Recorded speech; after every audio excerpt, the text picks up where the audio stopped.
Does God exist? इस सवाल का जवाब सब अपने अपने तहीं खोजने की कोशिश कर रहे हैं। कोई इसको गॉड डैम पार्टिकल की खोज बताता है, कोई गॉड पार्टिकल की खोज बताता है, कोई हिग्स बोसान की खोज बताता है, कोई ये सवाल जवाब तलाशने की कोशिश करता है कि मास एग्जिस्टेंस में आखिर आया कैसे, हुआ क्या था, सृष्टि के पहले, समय के पहले क्या था। और कोई ये कहता है कि ये सारी खोजें जिस मस्तिष्क में हो रही हैं प्रकृति के क्रम में, वो कैसे विकसित हुआ। मैं उम्मीद करता हूं कि हम आज इन बुनियादी सवालों के कुछ जवाब हासिल करने में कामयाब हूं। मैं सबसे पहले मंच पर आमंत्रित कर रहा हूं मुफ्ती शमाइल नदवी साहब को। आइए सर। जी।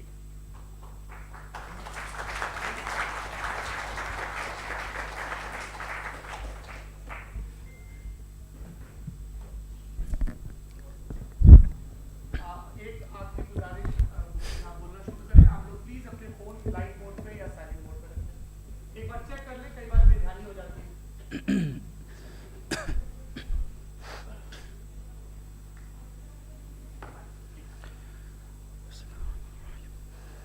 तमाम तारीफ़ें उस क्रिएटर के लिए जिसने इस यूनिवर्स को एक मकसद के तहत पैदा किया है। रिस्पेक्टेड जनाब जावेद अख्तर साहब, मिस्टर सौरभ द्विवेदी और respected audience, thank you all for being here today. आज की डिबेट में चूंकि हम बात करने वाले हैं डज गॉड एग्जिस्ट के टॉपिक पर, तो ये एक ऐसा टॉपिक है जिसके मुताल्लिक कोई भी डिसीजन लेने के लिए अलग अलग स्टैंडर्ड्स हो सकते हैं। लिहाजा डिबेट के शुरू में ये ज़रूरी है कि हम ये जान लें कि आज के इस टॉपिक में कौन सा स्टैंडर्ड सही होगा और कौन सा गलत होगा। सबसे पहला स्टैंडर्ड जिसे मैं समझता हूँ कि हमारे रिस्पेक्टेड जनाब जावेद अख्तर साहब बड़ी तेज़ी के साथ उसकी तरफ लपकेंगे, वो है साइंस। जबकि साइंस दर हकीकत खुदा के एग्जिस्टेंस को डायरेक्टली साबित करने या उसके एग्जिस्टेंस को डिनाई करने के लिए स्टैंडर्ड नहीं बन सकती। और उसकी वजह क्या है, ये मैं नहीं कह रहा, ये वो लोग कह रहे हैं जो साइंस के एक्सपर्ट्स हैं। नेशनल एकेडमी ऑफ साइंस कहती है science doesn't have the processes to prove और disprove the existence of God. Why? क्योंकि साइंस का ताल्लुक एम्पेरिकल एविडेंस से है और एम्पेरिकल एविडेंसेस का ताल्लुक हमारे नेचुरल और फिजिकल वर्ल्ड से है, जबकि गॉड नॉन फिजिकल और सुपर नेचुरल रियलिटी है। लिहाजा नॉन फिजिकल रियलिटी को आप उस टूल के साथ नहीं चेक कर सकते जिसका काम फिजिकल रियलिटी को तलाश करना है। लिहाजा आज इस डिबेट में गॉड की एग्जिस्टेंस को साबित करने या उसे डिनाई करने में साइंटिफिक एविडेंस को एक्सेप्ट नहीं किया जाएगा। दूसरा स्टैंडर्ड हो सकता है रेविलेशन, कि रेविलेशन के जरिए हम ये साबित करें कि गॉड एग्जिस्ट करता है या नहीं। लेकिन ये स्टैंडर्ड भी आज इररेलेवेंट है। क्यों? क्योंकि रेविलेशन मेरे नज़दीक सोर्स ऑफ नॉलेज है, वैलिड सोर्स ऑफ नॉलेज है, लेकिन हमारे जावेद अख्तर साहब के नज़दीक ये वैलिड सोर्स ऑफ नॉलेज नहीं है।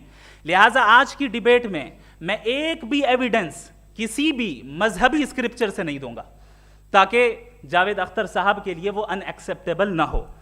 तीसरा जो मेयार हो सकता है वो है ऑब्जर्वेशन, कि भाई कोई कहे कि हमें खुदा दिखाओ, अगर है तो दिखाओ, या ये कि खुदा के एग्जिस्टेंस पर एम्पेरिकल एविडेंस दो, तो ये है दर हकीकत गलत टूल का इस्तेमाल करना। ये ऐसा ही है कि जावेद साहब मुझसे ये मुतालबा करें कि मुफ्ती साहब आप मेटल डिटेक्टर के जरिए प्लास्टिक डिटेक्ट करके दिखाएं। अब चूंकि प्लास्टिक डिटेक्ट नहीं हो पा रही है लिहाजा plastic does not exist. No, you are using the wrong tool. इस टूल से प्लास्टिक को डिटेक्ट नहीं किया जाता। लिहाजा मैं समझता हूं कि गॉड के एग्जिस्टेंस पर एम्पेरिकल एविडेंस का मुतालबा करना एक बचकाना मुतालबा है और हमारे रिस्पेक्टेड जनाब जावेद अख्तर साहब इस स्टेज से अब बहुत आगे निकल चुके हैं। अब बचता है एक ही स्टैंडर्ड और वो स्टैंडर्ड है अक्ल, लॉजिक, रीजनिंग। और यही वो स्टैंडर्ड है जिसके तहत गॉड की एग्जिस्टेंस को साबित किया जाएगा या गॉड की एग्जिस्टेंस को डिनाई किया जाएगा। लेकिन चूंकि ये बहुत इंपॉर्टेंट और सेंसिटिव टॉपिक है, इसलिए लॉजिकल आर्ग्यूमेंट भी ऐसा होना चाहिए जो डेफिनेटिव हो, इनडेफिनेटिव ना हो, जो 2 और 2 4 की तरह बिल्कुल वाजे हो, जिसे लॉजिकली रिजेक्ट करना पॉसिबल नहीं हो। फॉर एग्जाम्पल हम कहें हमारे रिस्पेक्टेड मिस्टर सौरभ साहब ये एक इंसान है और तमाम इंसान कॉन्शियस बीइंग है, लिहाजा नतीजा क्या निकला, हमारे सौरभ साहब भी कॉन्शियस बीइंग है। क्या ये इनडेफिनेट आर्ग्यूमेंट है या डेफिनेट आर्ग्यूमेंट है? ये डेफिनेट आर्ग्यूमेंट है। ये 2 और 2 की तरह वाजे है, इसमें किसी तरह जो है लॉजिकली इसको रिजेक्ट नहीं किया जा सकता। तो अगर आज हमारे जावेद अख्तर साहब ऐसी कोई अकली दलील और लॉजिकल एविडेंस दें खुदा के ना होने पर जो डेफिनेट भी हो, तो मैं ये ऐलान करता हूं कि यकीनन मैं उस एविडेंस को कबूल करूंगा और उस पर गौर करूंगा। लेकिन साथ में यह भी ऐलान कर देता हूं प्रेडिक्शन के तौर पर कि ऐसा कोई डेफिनेट आर्ग्यूमेंट कोई नहीं पेश कर सकता। दलील हम देंगे और डेफिनेटिव दलील देंगे, लॉजिकल दलील देंगे, ऐसी दलील देंगे जो एंटायर एथिस्टिक वर्ल्ड उसे रेफ्यूट नहीं कर सकती। चलें अब हम एक एग्जाम्पल सोचते हैं, एक सिनेरियो, सिंपल सिनेरियो, तमाम ऑडियंस से गुजारिश है, हम और आप एक आइसोलेटेड आइलैंड पर हैं, ऐसा आइलैंड जहां पे हमसे पहले कोई कभी नहीं गया। चलते चलते आपके सामने अचानक आपने देखा एक पिंक कलर की बॉल पड़ी हुई है।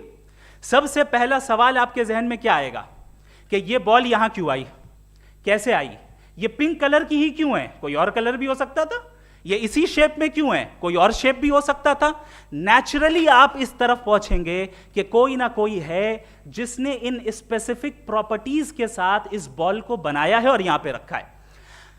चूंकि आप जानते हैं कि ये जो बॉल है इसका एग्जिस्ट करना जरूरी नहीं है, ये एग्जिस्ट कर भी सकती थी, नहीं भी कर सकती थी, और एग्जिस्ट करना ही था तो किसी और फॉर्म में करती, किसी और कलर में करती।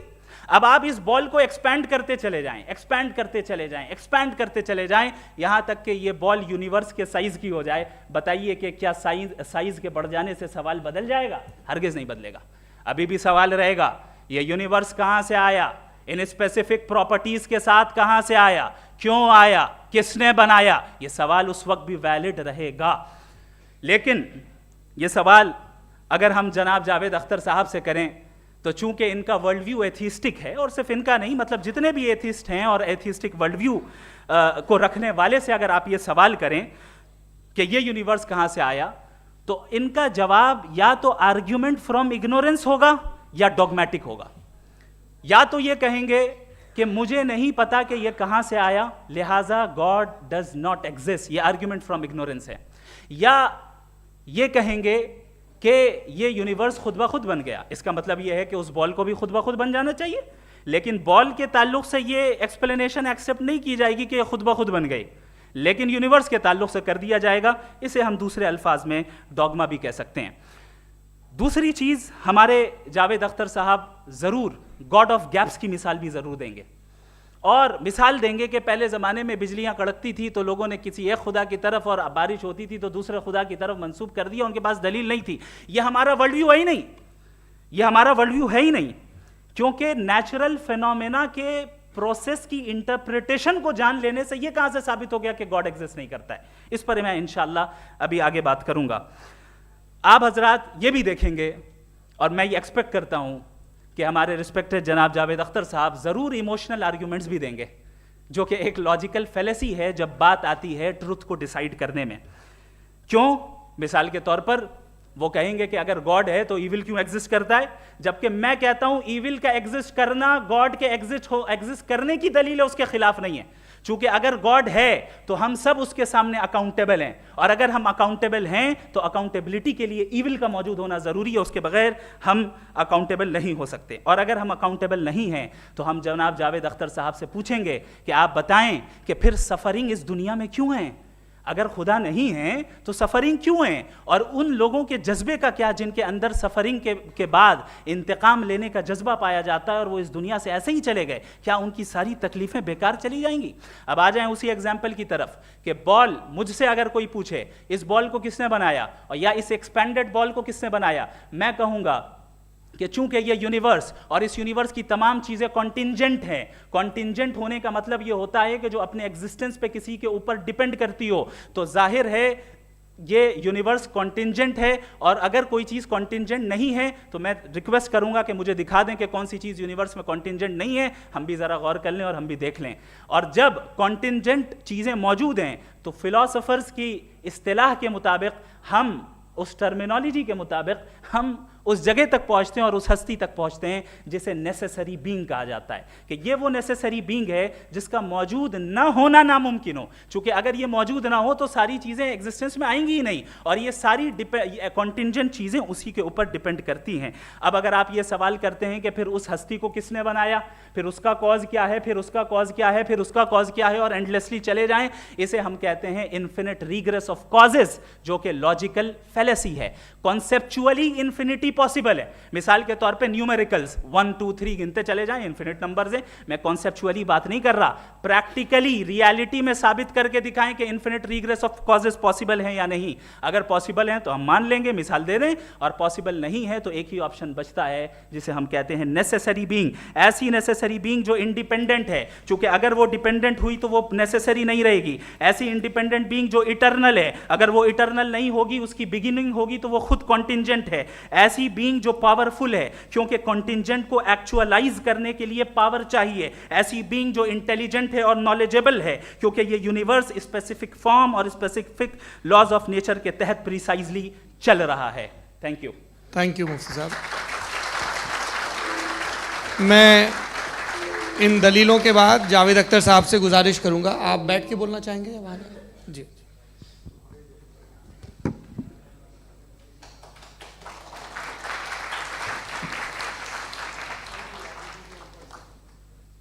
पहले तो मैं मुफ्ती साहब को एक अच्छी खबर देना चाहूँगा कि मेरी नॉलेज साइंस के बारे में बड़ी मामूली है, तो आप फिक्र ना करें उसकी, लेकिन कुछ कॉमन सेंस है मुझ में। देखिए, ये खुदा का तस्वुर कोई नया तस्वुर नहीं है, ये सदियों से रहा है।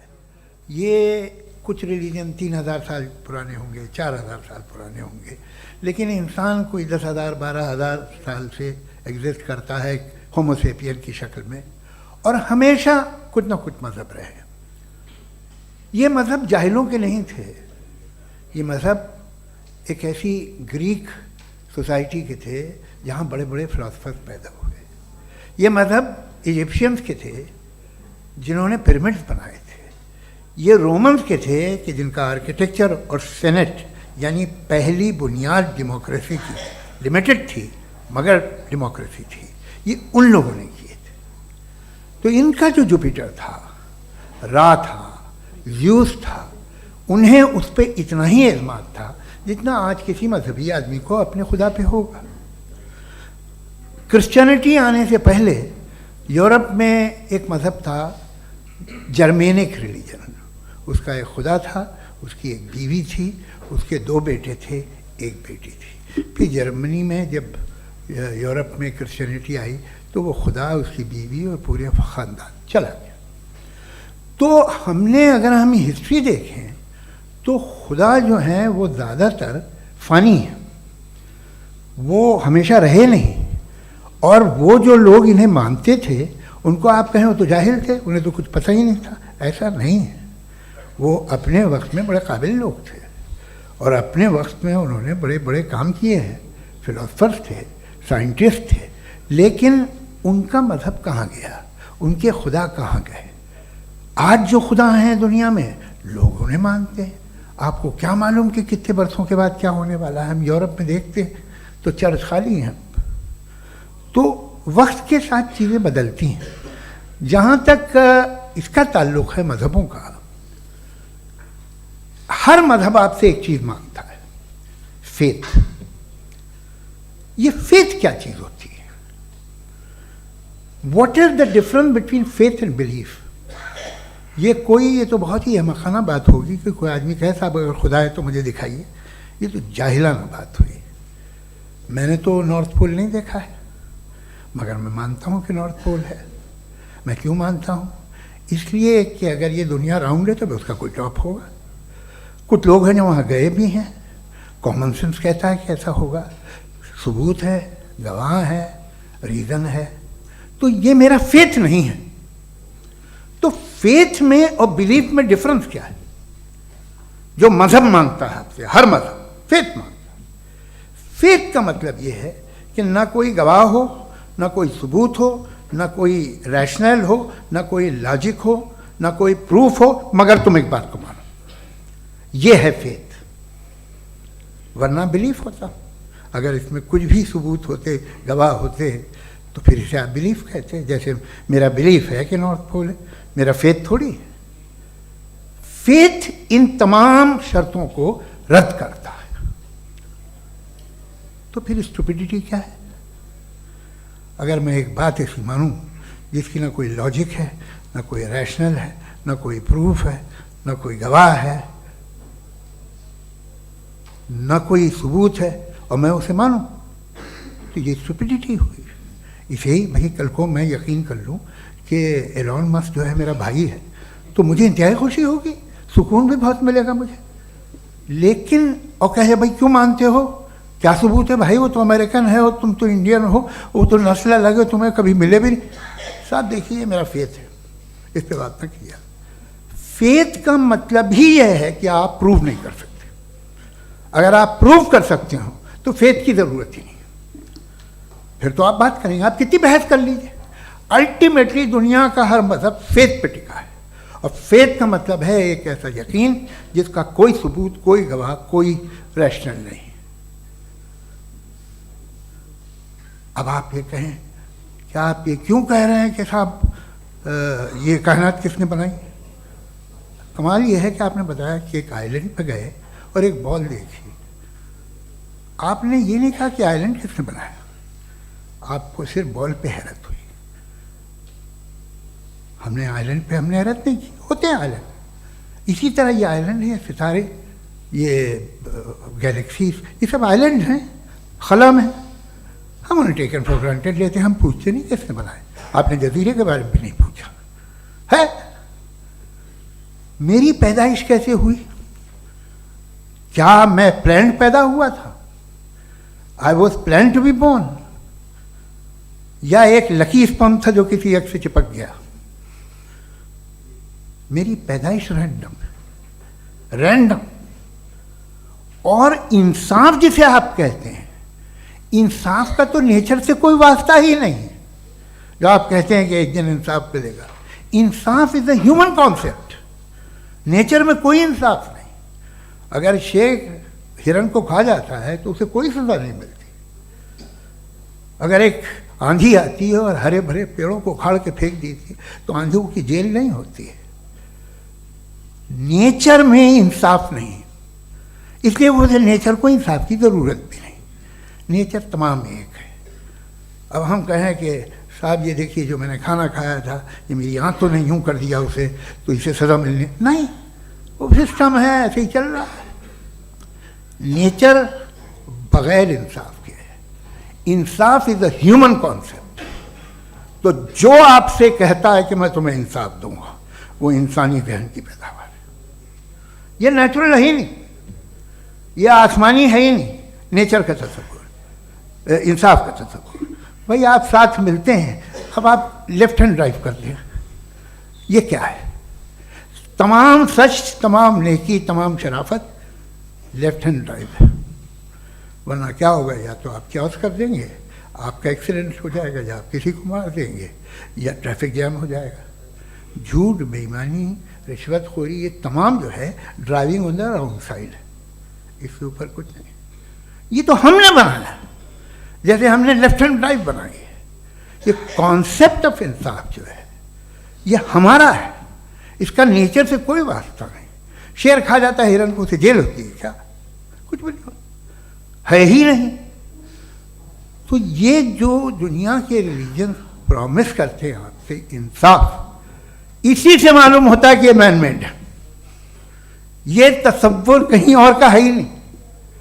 जो नेचर है, कुछ लोग कहते हैं नेचर ही खुदा है, तो नेचर में तो इंसाफ नहीं कहीं।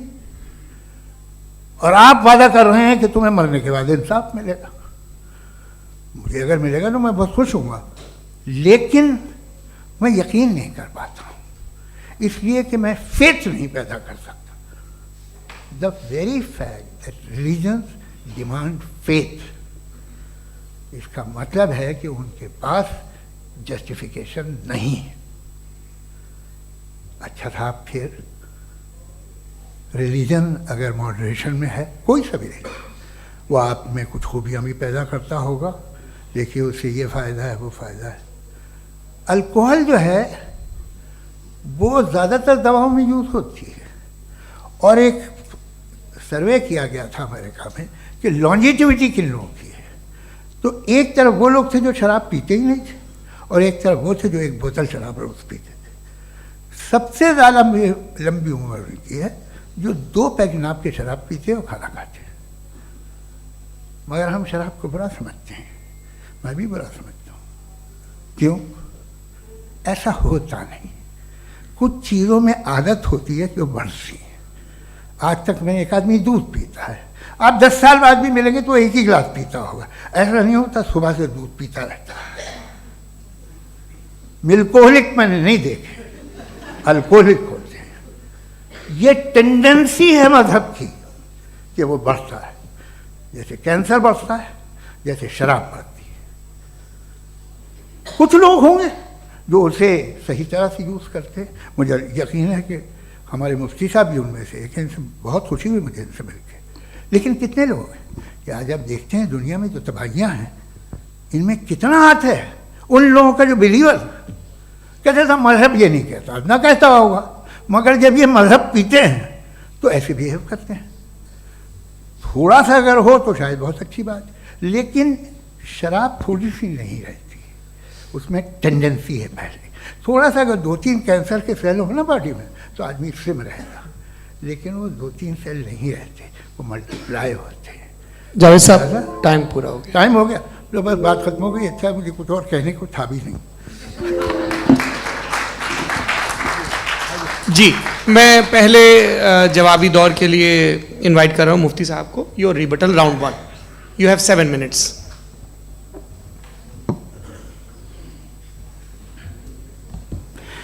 Thank you very much Javed साहब। आपकी बात को सुनकर बड़े महजूज हुए हम लोग। महजूज, do you understand? We enjoyed. Okay, अब थोड़ा सा लॉजिकली उसको हम लोग देखते हैं। दरअसल हम लोगों ने कल गुजारिश की थी मुफ्ती साहब से भी, जावेद साहब से भी, कि हिंदुस्तानी ज़बान आम फहम सबको समझ में आ जाए, और जहाँ कहीं आप मुश्किल शब्द इस्तेमाल करें वहाँ बताते भी चलें। Thank you. तो सबसे पहले हमारे रिस्पेक्टेड जावेद साहब ने हवाला दिया कि खुदा फ़ानी है। कितने मजहब आगे चले गए, किसी ने जुपिटर को खुदा माना, किसी ने किसी को माना। मैं कहता हूँ जिसने कॉन्टिंजेंट चीज़ को खुदा माना, गलत माना, वो खुदा ही नहीं, वो खुदा ही नहीं है। हम तो नेसेसरी बीइंग को साबित करने बैठे हैं, वो नेसेसरी कॉज जो इटरनल है, जो अबदी भी है और अजली भी है। हम किसी और को साबित करने नहीं बैठे। दूसरी चीज उन्होंने कहा कि फेथ एंड बिलीफ, ये एक ऐसी डेफिनेशन है फेथ की जो इन्होंने पहली मर्तबा पेश की है, या माफ कीजिएगा इन्होंने पहली मर्तबा पेश नहीं की है, रिचर्ड डॉकिंस ने पहली मर्तबा पेश की है। मुझे मालूम है ये सोर्स कहां से है। एपिस्टेमोलॉजिकली फेथ और बिलीफ का फर्क आप इस तरह नहीं कर सकते सर। फेथ सही भी होता है, गलत भी होता है, बिलीफ सही भी होता है, गलत भी होता है। जो लॉजिक, रीजन और एविडेंस से बैक्ड होगा वो फेथ सही होगा। और आप जिस फेथ की बात कर रहे हैं कि इलॉजिकल है और उसके पीछे नहीं है, तो we are on the same page. हम नहीं मानते उस फेथ को, जो फेथ ऐसा हो जिसके पीछे कोई लॉजिक ना हो, एविडेंस ना हो, हम नहीं मानते। हम तो उस फेथ के कायल हैं जिसके पीछे लॉजिक हो और एविडेंस हो। तो बिलीफ सही भी होता है, गलत भी होता है, फेथ भी सही होता है और गलत भी होता है। तो आज फेथ और बिलीफ के डिफरेंस पे बात नहीं हो रही है। आज आप चाहे फेथ एक्सेप्ट कर लें या बिलीफ एक्सेप्ट कर लें, आज ये बात होगी कि ट्रूथ क्या है, चाहे ट्रू बिलीफ सही है या ट्रू फेथ सही है, और फॉल्स फेथ क्या है और फॉल्स बिलीफ क्या है, बात इस पे हो रही। दूसरी चीज इन्होंने पूछा स्टुपिडिटी फिर क्या है। अगर फेथ रिलीजन स्टुपिडिटी नहीं है तो और क्या है? चूंकि फेथ का मुतालबा करते हैं तो स्टुपिडिटी क्या है? मैं कहता हूं स्टुपिडिटी एथिज्म है। उसकी वजह यह है कि आप एक सड़क पे जा रहे हो और आप किसी गार्डन में जाएं और देखें वहां लिखा है फूलों के साथ I love Javed Akhtar, and I really do, I love you sir. So जब आप वहां पर पहुंचे तो वहां पहुंचकर अब ये बताएं, क्या आप ये कहेंगे वाह व्हाट अ नेचुरल सिलेक्शन? ये क्या नेचुरल सिलेक्शन है? नहीं, ये प्रिसाइजली डिजाइंड है, इसके पीछे डिजाइनर है। लिहाजा अगर कोई एक ऐसी कॉमन सेंस की बात को कबूल नहीं कर रहा है कि यूनिवर्स जो इतने प्रिसाइजली काम कर रहा है, हम कह दें कि खुद ब खुद बन गई, मैं समझता हूं इससे बड़ी स्टुपिडिटी और कुछ नहीं है। ये इरैशनल चीज है। फिर हमारे सर ने कहा कि आपने बॉल पे फोकस किया, आइलैंड पे फोकस नहीं किया। अरे आइलैंड को किसने बनाया, यही समझाने के लिए तो बॉल की मिसाल दे रहा हूं। और बॉल भी कॉन्टिंजेंट है, आइलैंड भी कॉन्टिंजेंट है, दोनों नेसेसरी बीइंग का मुतालबा करते हैं। आगे इन्होंने कहा कि नेचर में कोई इंसाफ नहीं है, हम डिसाइड करते हैं कि मोरालिटी क्या होती है, इंसाफ क्या होता है, हम डिसाइड करते हैं। जैसे ड्राइविंग सीट में ट्रैफिक वाला, ये तो किसी खुदा ने नहीं कहा, ये है, इसे कहते हैं फॉल्स इक्विवेलेंस, ये एक लॉजिकल फेलेसी है। आपने जो है मिसाल दी ड्राइविंग की और ट्रैफिक की, ये सब्जेक्टिव मोरालिटी है। आप सब्जेक्टिव मोरालिटी को मिसाल बनाकर ऑब्जेक्टिव मोरालिटी के ऊपर नहीं थोप सकते। इंसाफ की ऑब्जेक्टिव मोरालिटी, अगर आप ये कहते हैं कि नेचर में इंसाफ नहीं है, तो इंसाफ का न होना ये नेचुरल हुआ, तो फिर नेचर को नेचर रहने दे, क्यों हम इतना स्ट्राइव कर रहे हैं दुनिया में इंसाफ लाने के लिए? ये तो इलॉजिकल बात है, इर्रेशनल बात है। इसलिए बहुत सी चीजें ऐसी हैं जो ऑब्जेक्टिवली जो है इविल या गुड हैं, और बहुत सी चीजें ऐसी हैं जो सब्जेक्टिवली हैं। सब्जेक्टिवली जो मोरल होता है या इमोरल होता है, उसको हम सोशल कंसेंसस से या पर्सनल प्रेफरेंस से डिसाइड करते हैं। लेकिन जो ऑब्जेक्टिव मोरालिटी है, जिसमें इंसाफ आया, जो इन्होंने बार बार रिपीट किया, ये ऑब्जेक्टिव है, सब्जेक्टिव नहीं है। अगर आप कहते हैं ये सब्जेक्टिव है, तो मेरा सवाल आपसे ये है, क्या सोशल कंसेंसस के जरिए अगर जुल्म को सही करार दे दिया जाएगा तो आप जुल्म को जस्टिफाई करेंगे? दूसरी चीज इन्होंने ये कहा कि 2 पैक शराब पी लें तो वो उतने पे नहीं रहता, बढ़ जाता है। यही मामला मजहब के साथ है, 2 पैक आप पी लें बढ़ेगा। तो ये एक ऐसी मिसाल है, इसको कहीं भी फिट कर लें कि आप एथिज्म पे जब फिट करें, जब आप 2 पैक एथिज्म का लेंगे ना, तो वो बढ़ बढ़ के नॉर्थ कोरिया बनेगा। Thank you.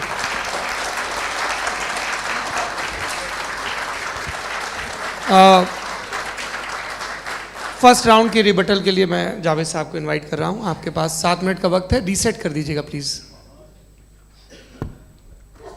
मुझे इस बात की खुशी है कि मुफ्ती साहब ने भी मान लिया कि नेचर में कोई इंसाफ नहीं है। तो कोई भी चीज़ जो इंसान ने नहीं बनाई है उसमें इंसाफ नहीं होता है। एक बात मैं आपसे अर्ज़ करूँ, जरा पता लगा लीजिएगा, ये जो आप बाग में जाते हैं बेहद खूबसूरत फूल देखते हैं ना, इनमें से कोई नेचुरल नहीं है। ये सारे फूल क्रॉस करके बनाए गए हैं। जो जंगल में फूल होते हैं नहायत मामूली होते हैं, ये फूल इंसानों ने बनाए हैं। जो आप बाग में देख के वाह वाह कहते हैं, ये इंसानों के बनाए हुए हैं। डिफरेंट फूलों को क्रॉस करके, डेवलप करके, फिर क्रॉस करके इस तरह से बनाए गए। नेचुरल फ्लावर नहीं। किसी जंगल वीरान में जाके आप गुलाब के फूल नहीं देखेंगे, ये सब बनाए हुए इंसान ने। बहुत से काम इंसान ने किए हैं। बाकी है कि आपने मेरी एक बात का जवाब नहीं दिया, जिससे मुझे शिकायत है कि फेथ क्या है और आप फेथ मांगते क्यों हैं मुझसे? आप तो लॉजिकल हैं, आपके पास तो सारे रैशनल्स हैं, आपके पास सारे सबूत हैं, तो आपको फेथ की डिमांड क्यों करते हैं कि भाई तुम सरेंडर कर दो और सवाल मत करो? कोई मजहब सारे सवाल करने की इजाज़त नहीं देता है और मना करता है कि ज़्यादा सवाल ना करो, बह जाओगे तुम। आप क्यों रोकते हैं? हकीकत यह है कि इंसानी तारीख क्या है। इंसानी तारीख ये है कि दुनिया में 2 तरह के लोग हुए। एक वो जिन्होंने अपनी लाइल्मी की परस्तिश की है, दूसरे वो जिन्होंने अपनी इग्नोरेंस या लाइल्मी से झगड़ा किया है और मालूम किया है कि क्या है। ये जो आप कह रहे हैं, आज आप हैरान हैं कि भाई ये यूनिवर्स कैसे बनी। लोग हैरान थे कि सूरज डूबता है तो इधर से कैसे निकलता। और आप एक कदम जाके हमेशा का मानने को तैयार है, एक कदम पीछे ही मान जाइए। भाई आप इसके बाद जाते हो, कहते सवाल ना करना कि ये कहाँ से आया, ये पावर तो हमेशा से हमेशा रहेगी। तो आप यूनिवर्स के बारे में मानने में क्या तकलीफ है? एक कदम पहले रुक जाइए। ये हमेशा से थी या नहीं थी, हमें मालूम नहीं है।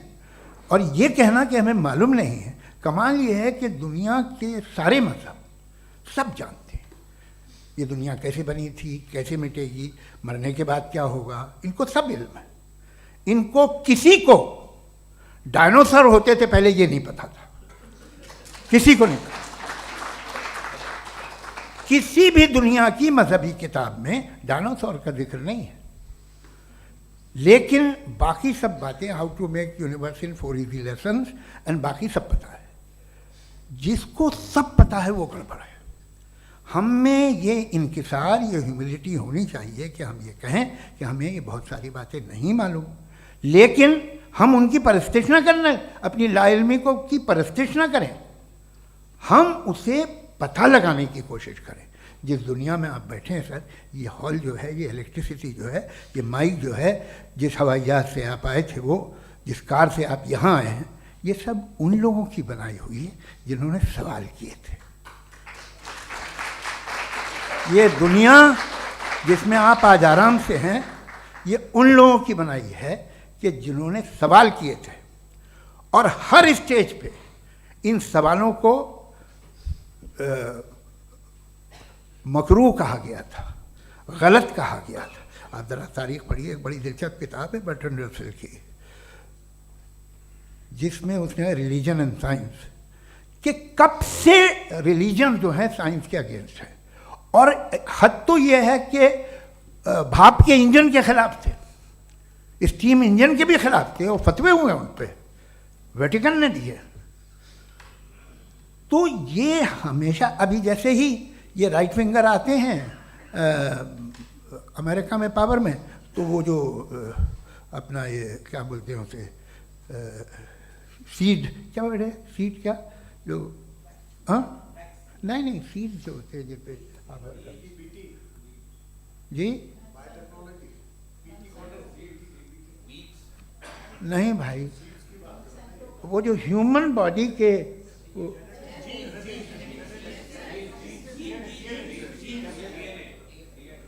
उस पर रिसर्च बंद हो जाती है, रिपब्लिकन नहीं करने देते। अरे भाई इतना डर क्या है तुम्हें? एक ज़माने में बहुत नाराज़ थे ये सारे मजहबी लोग कि ये इंसान तो इंसान बनाने की कोशिश कर रहा है। आपको क्या तकलीफ भाई, बना ले तो बना ले रहे दो, ये खौफ क्या है? और ये सब आज जो आप कह रहे हैं नामुमकिन है, ये कैसे हुआ? मुझे एक किस्सा याद आता है। जब मैं 6ठी क्लास में था तो मैं मैथमेटिक्स में बहुत वीक था, तो एक टीचर रख दिया गया, उसने 1 2 3 4 5 6 7 को सिखा दिया मुझे। वो दिन मैं भूल नहीं सकता हूँ मुफ्ती साहब, जिस दिन उसने ये बताया कि 1/2 क्या होता है और 3/4 क्या होता है। मुझे ऐसा लगा कि मेरा सर बीच से फट जाएगा। ये आदमी कह रहा है कि जो दीवार के अंदर जाओ वॉक करते हुए। आज हंसता हूँ मैं इस बात पे। तो आज जो बातें आपके जहन से बिल्कुल परे हैं और आप हैरान होते उन्हें देख के, एक वक्त आएगा कि मामूली लगेंगे, और हुआ है। आपकी इंसानी तारीख ही है। इतनी जल्दी सारे फैसले आप मत कर लीजिए, थोड़ा ये ह्यूमिलिटी रखिए कि भाई ये हमें नहीं मालूम। ये कहने में क्या आ रहा है? ये यूनिवर्स कहाँ तक फैली, ये कब से है और कब तक रहेगी, हमें नहीं मालूम। आपने फैसला कर लिया कब बनी। ये आपके हिसाब से कोई 14 बिलियन ईयर बनी जो समझा जाता है। उससे पहले हजारों करोड़ों अरबों साल तक खुदा बैठा क्या कर रहा था? खामोश बैठा था, ऐसी जमाइयाँ ले रहा था। फिर उसे आइडिया है, यार एक काम करते, वक्त अच्छा गुजर जाएगा, यूनिवर्स पर आपसे सोचिए। वो तो हमेशा से है ना, मगर यूनिवर्स हमेशा से नहीं है, ये तो बनाई गई है। और उससे पहले क्या था, इनका क्या काम था? कैसी बात है, ये बड़ा आसान है। जो बात हमें आज धीरे धीरे पता चली है, बरसों 2000 और 2500 साल पहले आपको किसी ने बता दिया कि क्या था, आप मान गए, और तब से वही मान रहे हैं जो 2500 साल पहले कहा गया था।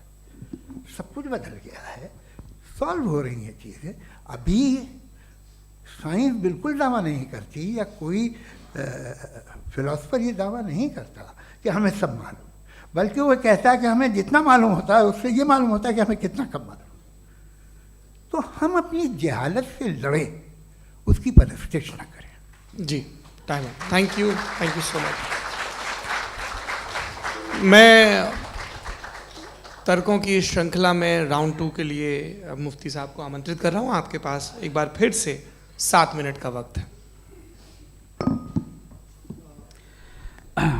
शुक्रिया। जनाब जावेद अख्तर साहब कई मर्तबा दोहरा रहे हैं कि फ़ेथ का मतलब बताइए, फ़ेथ का मतलब बताइए। मैंने बता दिया, फ़ेथ सही भी होता है, गलत भी होता है। और आज हम फ़ेथ पे बात नहीं कर रहे, हम ट्रुथ और डज गॉड एग्जिस्ट पे बात कर रहे हैं। क्या डज गॉड एग्जिस्ट, ये ट्रुथ यानी गॉड है या नहीं है, इसमें से दोनों ट्रुथ क्या है। अब आप उसे फ़ेथ कह लें, बिलीफ कह लें, नॉट माई बिजनेस। उसके बाद आपने कहा कि भाई सवाल करने से मजहब रोकता है। मैं कहता हूं जो रोकता है वो रोकता होगा, मैं नहीं रोकता। बल्कि सवाल करें, सवाल करना चाहिए। सवाल कर करके तो हम आगे बढ़ते हैं, तरक्की करते हैं, और इसीलिए मैं आज यहाँ पे आया हूँ। लेकिन सवाल सिर्फ खुदा से नहीं होगा, आपसे भी होगा। सवाल एथिज्म से भी होगा। सवाल सिर्फ मजहब से नहीं होगा, सबसे होगा। और आज मैं सवाल करूंगा और उम्मीद है कि आप जवाब देंगे। अभी तक आपने वैसे कॉन्टिंजेंसी आर्गुमेंट का कोई जवाब नहीं दिया है। चलें, आपने कहा यूनिवर्स के बारे में इटर्नल क्यों नहीं बोल देते। ये चूंकि लॉजिकली पॉसिबल ही नहीं है कि यूनिवर्स इटर्नल हो। यूनिवर्स एक कॉन्टिंजेंट चीज है जो टाइम एंड स्पेस के पाबंद है, टाइम एंड स्पेस से बाउंड है। जो टाइम एंड स्पेस से बाउंड होगा वो कॉन्टिंजेंट होगा, जो कॉन्टिंजेंट होगा वो उसकी बिगिनिंग हुई होगी, जिसकी बिगिनिंग हुई होगी वो इटर्नल नहीं हो सकता। ये तो कॉमन सी बात है। आपने कहा कि किसी मजहबी किताब में डायनासोर का जिक्र नहीं है। अफसोस कि आज तक किसी मैथमेटिक्स के किताब में मुझे डायनासोर का जिक्र नहीं मिला। तो इसका मतलब मैथमेटिक्स की किताब बेकार है? नहीं, उसका वो टॉपिक नहीं है। रेवलेशन का और मजहबी किताबों का टॉपिक ये नहीं है कि आपको आके बताए साइकिल कैसे बनाते हैं, या आकर ये बताएं कि जो है डायनासोर कब था। वो तो मोरालिटी सिखाने आया है, गॉड के बारे में बताने आया, नॉन फिजिकल रियलिटी की हकीकत को सिखाने के लिए आया।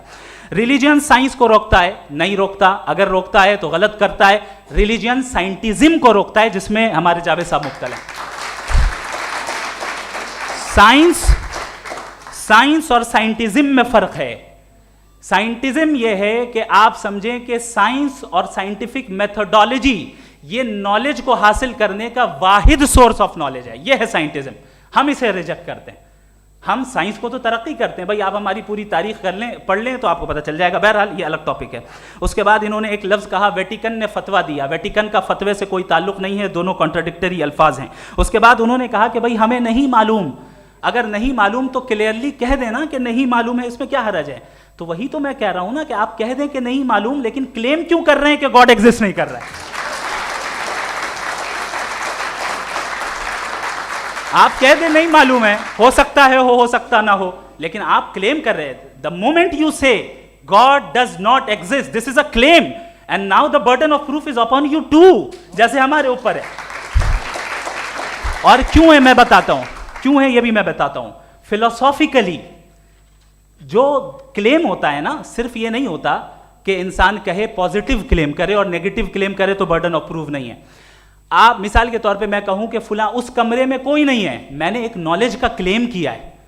उस कमरे में कोई नहीं है, मैंने एक नॉलेज का क्लेम किया। या तो मैं कहूं मुझे नहीं पता, हो भी सकता है नहीं भी हो सकता है, this is not a claim. लेकिन जब मैं कह रहा हूं कि वहां कोई नहीं है या मैं कह रहा हूं वहां कोई है, दोनों क्लेम है और दोनों के ऊपर बर्डन ऑफ प्रूफ है। हमारे ऊपर भी बर्डन ऑफ प्रूफ है। मैंने कंटिंजेंसी आर्ग्यूमेंट दिया, इसे तोड़कर दिखाइए। आखिरी चीज, इन्होंने कहा कि खुदा दुनिया बनाने से पहले 150 साल पहले या करोड़ों साल पहले क्या कर रहा था। अरे हजरत, चलें बहरहाल मैं जवाब दे देता हूं। आप हमारे रिस्पेक्टेड पर्सनालिटी हैं, अगर आप नहीं होते तो मैं इसे एंटरटेन ही नहीं करता। टाइम ये 100 साल पहले या 100 साल बाद, पहले बाद में अभी, ये वो अल्फाज हैं जिनका ताल्लुक टाइम से है। टाइम शुरू ही हुआ है यूनिवर्स की बिगिनिंग के बाद, तो उसके पहले खुदा क्या कर रहा था, सवाल इलॉजिकल है, ये फेलेसी है। यानी आप ये कह रहे हैं कि यूनिवर्स के बनने से पहले खुदा क्या कर रहा था। टाइम के बनने से पहले, पहले का ताल्लुक टाइम से, टाइम उस वक्त था ही नहीं, तो ये सवाल ही इनवैलिड है खुदा के ताल्लुक से। दूसरी चीज, आर्ग्यूमेंट ऑफ कंटिंजेंसी जो मैंने आपके सामने पेश की है, आपने बार बार ये प्रूफ किया और ये कह रहे हैं कि गॉड ऑफ गैप्स। देखिए पहले नहीं मालूम था, साइंस ने कर दिया। सिंपल की मिसाल से मैं समझा देता हूं। जिस गैप्स की आप बात कर रहे हैं ना, साइंस उन गैप्स को जिन चीज के जरिए भी प्रूव करेगा वो कॉन्टिंजेंट ही होगा, अब चाहे वो फोर्स हो, मैटर हो या एनर्जी हो। लिहाजा सवाल हमारा उस वक्त भी वैलिड होगा जब तक कि आप नेसेसरी बीइंग पे ना आ जाएं, और इन्फिनिट रिग्रेस पॉसिबल नहीं है of causes in practical world, तो जाहिर है कहीं रुकना पड़ेगा, जहां रुकेंगे वही खुदा है। दूसरी चीज, आपने ये कहा, क्या कह रहा था मैं, किस पॉइंट को? What? Oh no, after that. Just now. हाँ, जहां रुकेंगे वही खुदा है। बहरहाल तो टाइम का जिक्र हो गया, गॉड ऑफ गैप, सॉरी या इसकी एक मिसाल आप ले लें। एक कार है, एक साहब ने देखा कि भाई कार जो है उसके व्हील्स कितने अच्छे लगे हुए हैं, सही जगह पे, स्टीयरिंग जो है कितने अच्छे जगह पे लगी हुई है, और सीट्स कितने वेल डिजाइंड है, कितनी प्रिसाइजली ये कार काम कर रही है। तो ज़रूर कोई ना कोई इसे क्रिएट किया है, किसी ने क्रिएट किया है। अब जावेद साहब आए और कहे अरे जनाब बोनेट खोलिए, इसमें इंजन है, इंजन इस कार को चला रहा है, hence prove no one has created the car. This is illogical, this is irrational. आपने इंजन के जरिए उस गैप को तो साबित किया, लेकिन क्या उससे कार की जो क्रिएशन है और उसका जो क्रिएटर है ये इम्पॉसिबल हो जाए? ऐसा पॉसिबल है? उसका सवाल खत्म हो जाए, ऐसा पॉसिबल है? नहीं। आपने गैप्स को फिल करके, कॉन्टिंजेंट चीजों से गैप्स को फिल करके हमारे ऑब्जर्वेशन को और ब्रॉड कर दिया। अब हमें और पता चल गया कि ये जो कार है इसका सिस्टम कितना ज्यादा कॉम्प्लेक्स है। पहले कम समझते थे, अब कॉम्प्लेक्सिटी और ज्यादा वाजे हो गई। अब हमें समझ में आ रहा है कि हमारी सर्टेनिटी और बढ़ गई कि जरूर इस कार को किसी ना किसी ने बनाया। यही मामला यूनिवर्स का है। साइंस हमेशा फिजिकल वर्ल्ड की चीजों को ही फिल करती जाएगी और फिजिकल चीजों से ही करती जाएगी, चूंकि एम्पेरिकल एविडेंस का ताल्लुक फिजिकल वर्ल्ड से है। आप साइंस के जरिए मेटाफिजिकल रियलिटी को कभी साबित नहीं कर सकते। ये रॉन्ग टूल का इस्तेमाल करना है। ये वही काम है कि आप मेटल डिटेक्टर से प्लास्टिक डिटेक्टर करने चलें, जो कि जाहिर है सही नहीं है। Thank you.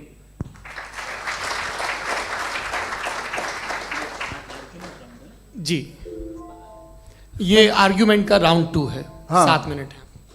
पहले तो मैं आपसे अर्ज करूं कि आपने कहा कि जब कायनात ही नहीं थी तो वक्त भी नहीं था, कुछ भी नहीं था। कैसे नहीं था? खुदा था। एक एग्जिस्टेंस तो था ना खुदा का। तो जब खुदा था तो वक्त भी होगा। ऐसा नहीं है कि कुछ भी नहीं था, खुदा था। अच्छा, बाकी है कि आपने कहा साहब आप साबित कीजिए, आपके पास भी लॉजिक है या मेरे पास भी लॉजिक है। आप साहब, मेरा जिम्मेदारी नहीं है साबित करना कि खुदा है। बर्टन रसल ने एक बड़ी अच्छी बात कही। बर्टन रसल ने एक बड़ी अच्छी बात कही। मैं आपसे अगर ये दावा करूं कि एक चाय की केतली मरीख के चारों तरफ घूम रही है, मार्स के चारों तरफ, तो ये आपका काम नहीं है कि आप साबित करें कि कोई चाय की केतली नहीं है। ये मेरा काम है, मैंने दावा किया है। ये दावा तो मजहबी लोग करते हैं कि खुदा है। मैं क्यों साबित करूं कि नहीं है? जब तक आप मुझे कन्विंस नहीं कर देंगे मैं नहीं मानूंगा। आपकी जिम्मेदारी है, मेरी जिम्मेदारी नहीं है। दोयम ये कि ये जो आप कह रहे हैं, जो गैप्स हैं, ये गैप जब जब किसी मजहब को चैलेंज करते हैं, जब ऐसा कोई बात आती है तो हंगामा हो जाता है कि जब वो चैलेंज करें किसी फेथ को। ये तमाम साइंस जो है इसे मुख्तलिफ जगहों पे मुख्तलिफ वक्तों में मजहब ने रोकने की कोशिश की है। ये किताब है religion and science, Burton Russell की, पढ़िएगा, अच्छी लगेगी आपको। तारीख ही है साइंस, मजहब की साइंस से उसका यही रिश्ता है। अच्छा, अब ये हम सोचें कि बहरहाल ये वजूद जो है मजहब और ये बिलीव इन गॉड इंसान को बेहतर बना देता है। तो एक काम कीजिए, हिंदुस्तान वर्ल्ड का नक्शा लीजिए और मार्क कीजिए कि रिलीजन कहाँ कहाँ ज़्यादा है, कहाँ कहाँ, चाहे वो लैटिन अमेरिका हो या मिडल ईस्ट हो या फार ईस्ट हो या हिंदुस्तान के वो इलाके जहाँ मजहबियत ज़्यादा है। रख दीजिए नक्शा अलग। अब दूसरा नक्शा कि कहाँ कहाँ नाइंसाफ़ी, रिप्रेशन, औरतों के हुकूक की पामाली, जुल्म, डिक्टेटरशिप कहाँ है। नक्शा एक ही होगा। तो आप मुझे बताएं कि जो इसका तरकीब इस्तेमाल क्या है। खुदा का तरकीब इस्तेमाल तो बताइए। आप छोटी सी दवा सड़क पे बेचते हैं, उसकी भी तरकीब इस्तेमाल बताते हैं। इसके इस्तेमाल से तो फ़ायदा ही नहीं हुआ किसी को। जो सारे के सारे ख़राब मुल्क हैं, ख़राब समाज है, वो सारे जुल्म खुदा के नाम पे करते हैं। वो गलत करते हैं, सही करते हैं, मुझे क्या लेना देना उससे। इस्तेमाल से मालूम होता ना। एक विस्की की बोतल कभी शायद देखी हो आपने, लाल रंग की होती है, उस पर रोशनी वोशनी पड़े, इंतहाई खूबसूरत लगती है। क्या बिगाड़ रही है किसी का? उसका इस्तेमाल गलत है, इसलिए आप उसे नापसंद करते हैं। इसका इस्तेमाल गलत है, इस तसव्वुर का इस्तेमाल ही गलत है और हमेशा से गलत हुआ है। आप देख लीजिए, इंसानी तारीख देख लीजिए, आज देख लीजिए, हिंदुस्तान देखिए, दुनिया देख लीजिए, क्या हो रहा है। इसे कैसे इस्तेमाल कर रहे हैं फेथ वाले लोग? क्या फेयर हैं, जस्ट हैं, जो अपने खुदाओं पे यकीन रखते हैं? वो किस तरह के लोग हैं? वो लोगों को इंसाफ देते हैं, वो बेहतर इंसान बने। तो इस दवा का फ़ायदा क्या है? चलो बहुत फ़ायदा हो रहा तो मैं इस्तेमाल कर लूँगा। मुझे तो इस दवा का कोई फ़ायदा दिखता ही नहीं। मुझे तो ऐसा लगता, मैं एक और बात बताऊं, अगर कोई आदमी मजहबी है और अच्छा आदमी है तो मैं उसकी बहुत इज्जत करता हूँ, इसलिए कि मेरा ख्याल है मजहबी आदमी का अच्छा होना मुझसे अच्छा होने से ज़्यादा मुश्किल है।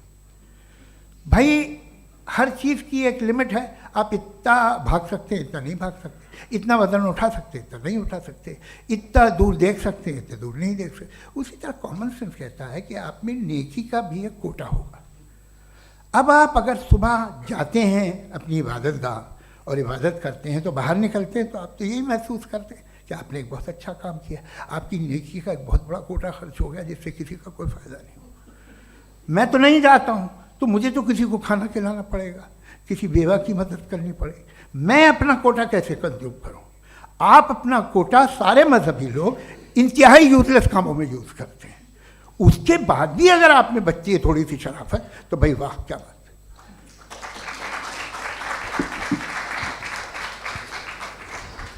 एक तो मुझे ये बात बहुत अच्छी लग रही है कि दोनों ही विद्वान समय को मानते हैं और बहुत समय से अपनी दलीलें और बाज दफ़ा समय से पहले अपनी तकरीरें पूरी करके अपनी अपनी कुर्सी पर बैठ रहे हैं। ये इस आर्ग्यूमेंट का राउंड 2 पूरा हुआ। अब रिबटल का राउंड 2 है और उसके बाद क्रॉस एग्जामिनेशन होगा। नहीं, आपका आर्ग्यूमेंट हो गया सर। हमारे यहाँ स्कूल के सिलेबस में पंच परमेश्वर कहानी पढ़ाई जाती है, प्रेमचंद जी की लिखी हुई। आप निश्चिंत रहिए, आपके कोई राउंड में मिस नहीं होने दूंगा। रिबटल का राउंड 2, मुफ्ती शमाइल नदवी साहब।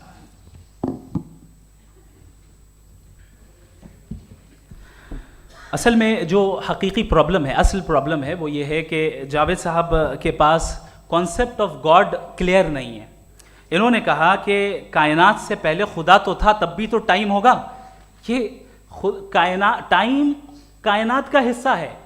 हम खुदा, उस खुदा को मानते हैं, नेसेसरी बीइंग का टाइमलेस होना ज़रूरी है, चूंकि वो टाइम का क्रिएटर है। जब उसने टाइम को क्रिएट किया तो वो खुद टाइम पे कैसे होगा? उसने जब स्पेस को क्रिएट किया तो खुद स्पेस में कैसे होगा? अगर वो टाइम एंड स्पेस को पहले से ही उसका पाबंद है तो फिर किस चीज़ को उसने क्रिएट किया? लिहाजा ये सवाल गलत है कि खुदा था तो टाइम होगा। बिल्कुल नहीं, टाइम के पाबंद हम हैं, खुदा नहीं है। हम फिजिकल वर्ल्ड से ताल्लुक़ रखते हैं, वो मेटाफिजिकल रियलिटी है। दूसरी चीज़ इन्होंने मिसाल दी कि चाय की केतली हवा में घूम रही होगी, और पता नहीं शायद वो बर्टन रसल का उन्होंने हवाला दिया। बहरहाल यही प्रॉब्लम है। प्रॉब्लम यही है कि हम चीज़ों के दरमियान डिफ्रेंशिएट नहीं कर पाते हैं। ये जो आपने मिसाल दी ये इमेजिनेशन है, और मैं जो साबित कर रहा हूं वो लॉजिकल नेसेसिटी है। आप इमेजिन करने आए तो कुछ भी करें, जुपिटर में पिंक एलिफेंट होगा, यूनिकॉर्न होगा, करें, उससे कायनात पे क्या फर्क पड़ता है? उससे आप लॉजिकल नेसेसिटी साबित नहीं कर सकते। मैं तो उस प्राइम कॉज की बात कर रहा हूं, उस नेसेसरी बीइंग की बात कर रहा हूं जिसके बगैर इस कायनात का एग्जिस्टेंस मुमकिन नहीं है। दूसरी चीज, मजहब को साइंस चैलेंज करती है वगैरह वगैरह, ये हमारा टॉपिक ही नहीं है। मैं इस पर बात करूंगा तो फिर मेरा वक्त चला जाएगा। मजहब के ऊपर चूंकि हमारी डिस्कशन नहीं है, साइंस को मजहब और बिलखुसूस मैं और हमारा वर्ल्ड व्यू कम अज़ कम साइंस को पीछे नहीं करता है, साइंटिज्म की मजम्मत करता है। इसकी वजाहत मैंने पहले कर दी। दूसरी चीज़ इन्होंने कहा वर्ल्ड का नक्शा लीजिए, वर्ल्ड मैप लीजिए, 2 अलग अलग जगह की। हज़रत मैंने ये होमवर्क किया था और मैंने मिडिल ईस्ट का एक नक्शा लिया और यूरोप का एक नक्शा लिया। ये मजहबी इलाका और ये लिबरल और एथीस्ट इलाका। मुझे पता चला कि सबसे ज़्यादा रेप केसेस जो हैं वहाँ पर हैं।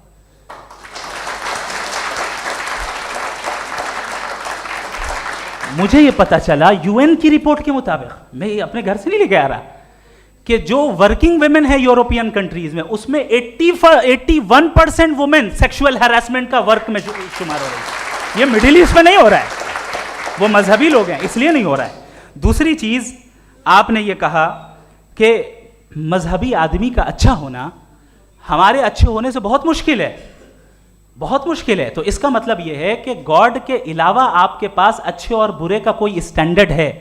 मैं चाहूंगा कि कन्वर्सेशनल स्टाइल वाली डिस्कशन और सेगमेंट पे इसी पे बात कर लेते हैं। Thank you very much.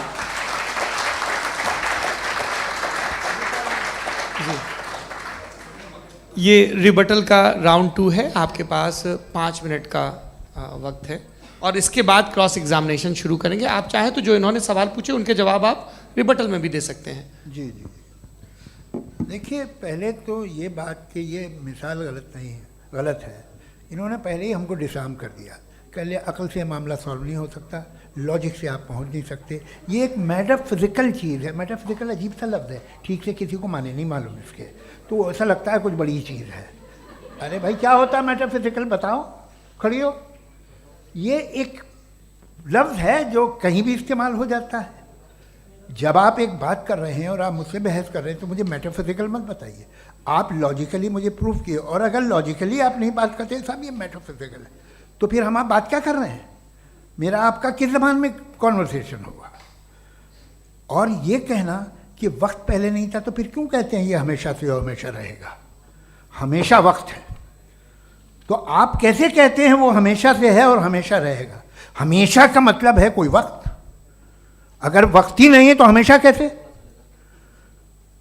बाहर वो रहेगा। अब मैं ये देखता हूँ, आपने कहा ना कि वहाँ रेप ज़्यादा होते हैं, तो हम एक बात देखते हैं कि दुनिया जिस पे वो कादर मुतलक है, जिसकी मर्ज़ी के बगैर पत्ता भी नहीं हिलता, ओमनीपोटेंट है, ये दुनिया चल कैसे रही है? और इस दुनिया का हाल क्या है? 45,000 बच्चे जो 10 साल की उम्र से कम थे वो गाजा में मरे।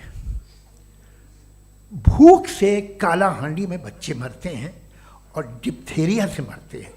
डिप्थेरिया अजीब मर्ज है, गले में जाली बनना शुरू होती है, बच्चा नीला हो जाता है, गरीब का बच्चा, इसलिए कि उपास इलाज में। ये कादर मुतलक है, जो चाहे कर दे। इससे आप दुआएं मांगते हैं हमारी ये काम कर दे वो कर दे, तो इसका मतलब डे टू डे लाइफ में वो इंटरफेयर करता है और ये देख रहा है वो। अगर वो वाकई भी है फॉर डिस्कशन सेक, तो मैं जब दुनिया देखता हूँ तो मेरे दिल में उसके लिए कोई इज्जत नहीं पैदा होती। ये क्या कर रहे हो तुम पूरे ऑल पावरफुल हो, ओमनीपोटेंट हो, ओमनी प्रेजेंट हो। तुम तो वहाँ गाजा में रहे होगे ना, तुम हर जगह हो। तुम देख रहे थे कि बच्चे की कैसे धज्जियाँ उड़ रही, तुम देख रहे थे और तुम चाहते हो मैं तुम्हारी परस्तिश करूँगा, तुम हो भी। अरे यार, इसके अच्छे तो हमारे चीफ प्राइम मिनिस्टर हैं, कुछ तो ख्याल करते हैं। कमाल है, आप किसकी इबादत कर रहे हैं? अगर वो है भी, ये दुनिया नाइंसाफी से, जुल्म से, जबर से, तशद्दुद से भरी हुई। और आप ये मत कहिएगा कि वो देख रहा है और वो बताएगा एक दिन। अगर वो देख रहा है और इंटरफेयर नहीं करता तो आप दुआ क्यों मांगते? आप कहते हैं मेरा ये काम करा दे, इसके मतलब है वो दखल दे सकता है, वो आपको नौकरी दिलवा सकता है, भले दूसरे आदमी को न मिले, मगर आपका काम कर देगा चूंकि आपने दुआ मांगी है। तो जब वो आपको नौकरी दिला सकता है, लड़की की शादी कर सकता है, बेटे को ग्रीन कार्ड दिलवा सकता है, तो कम से कम ये जो मर रहे हैं बच्चे, इनको रोक दे, कुछ तो करे। मुझे तो दुनिया में, इस दुनिया का कोई मालिक है, इसका ओमनीपोटेंट कोई रूलर है, और ये दुनिया ऐसी चल रही है। मैं तो चाहूँगा कि भाई ना हो, अगर हो तो बड़ी शर्मिंदगी की बात है। शुक्रिया।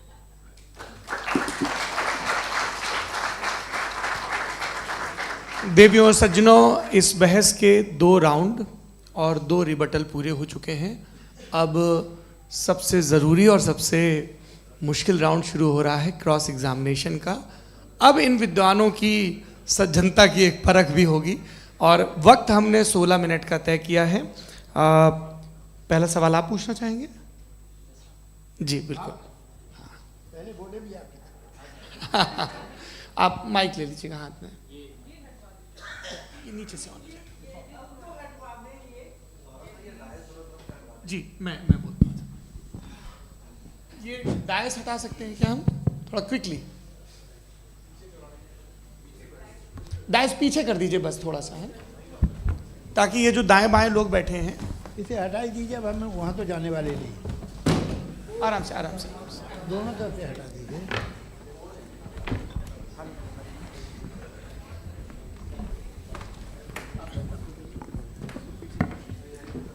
इस बीच आप लोग भी अपने अपने सवाल तैयार कर लें। ये ध्यान रखेंगे कि मैं यहाँ से सवाल लूँगा, आप लोगों को अपना हाथ ऊपर करना है, अपना नाम बताना है और अधिकतम 3 वाक्यों में अपना सवाल पूरा करना है। कई लोग सवाल की जगह भाषण देने लगते हैं, उससे आज बचना है।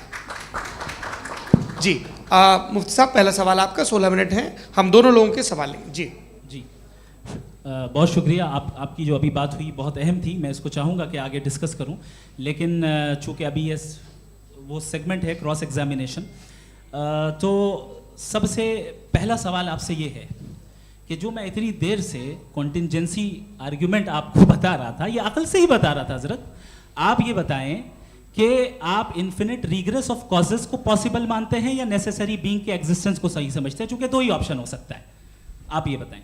देखिए, आपको मैं ईमानदारी से बात करूं, एक तो मैं कॉन्टिजेंसी वर्ड ठीक से समझता नहीं, और इस वक्त भी जो आपने अंग्रेज़ी के अल्फाज इस्तेमाल किए वो ज़रा थोड़े से मुझे डिफ़िकल्ट और कॉम्प्लिकेटेड लगे, तो आप ज़रा सिंपल ज़बान में सवाल कर सकते हैं। बिल्कुल कर सकता हूँ जी।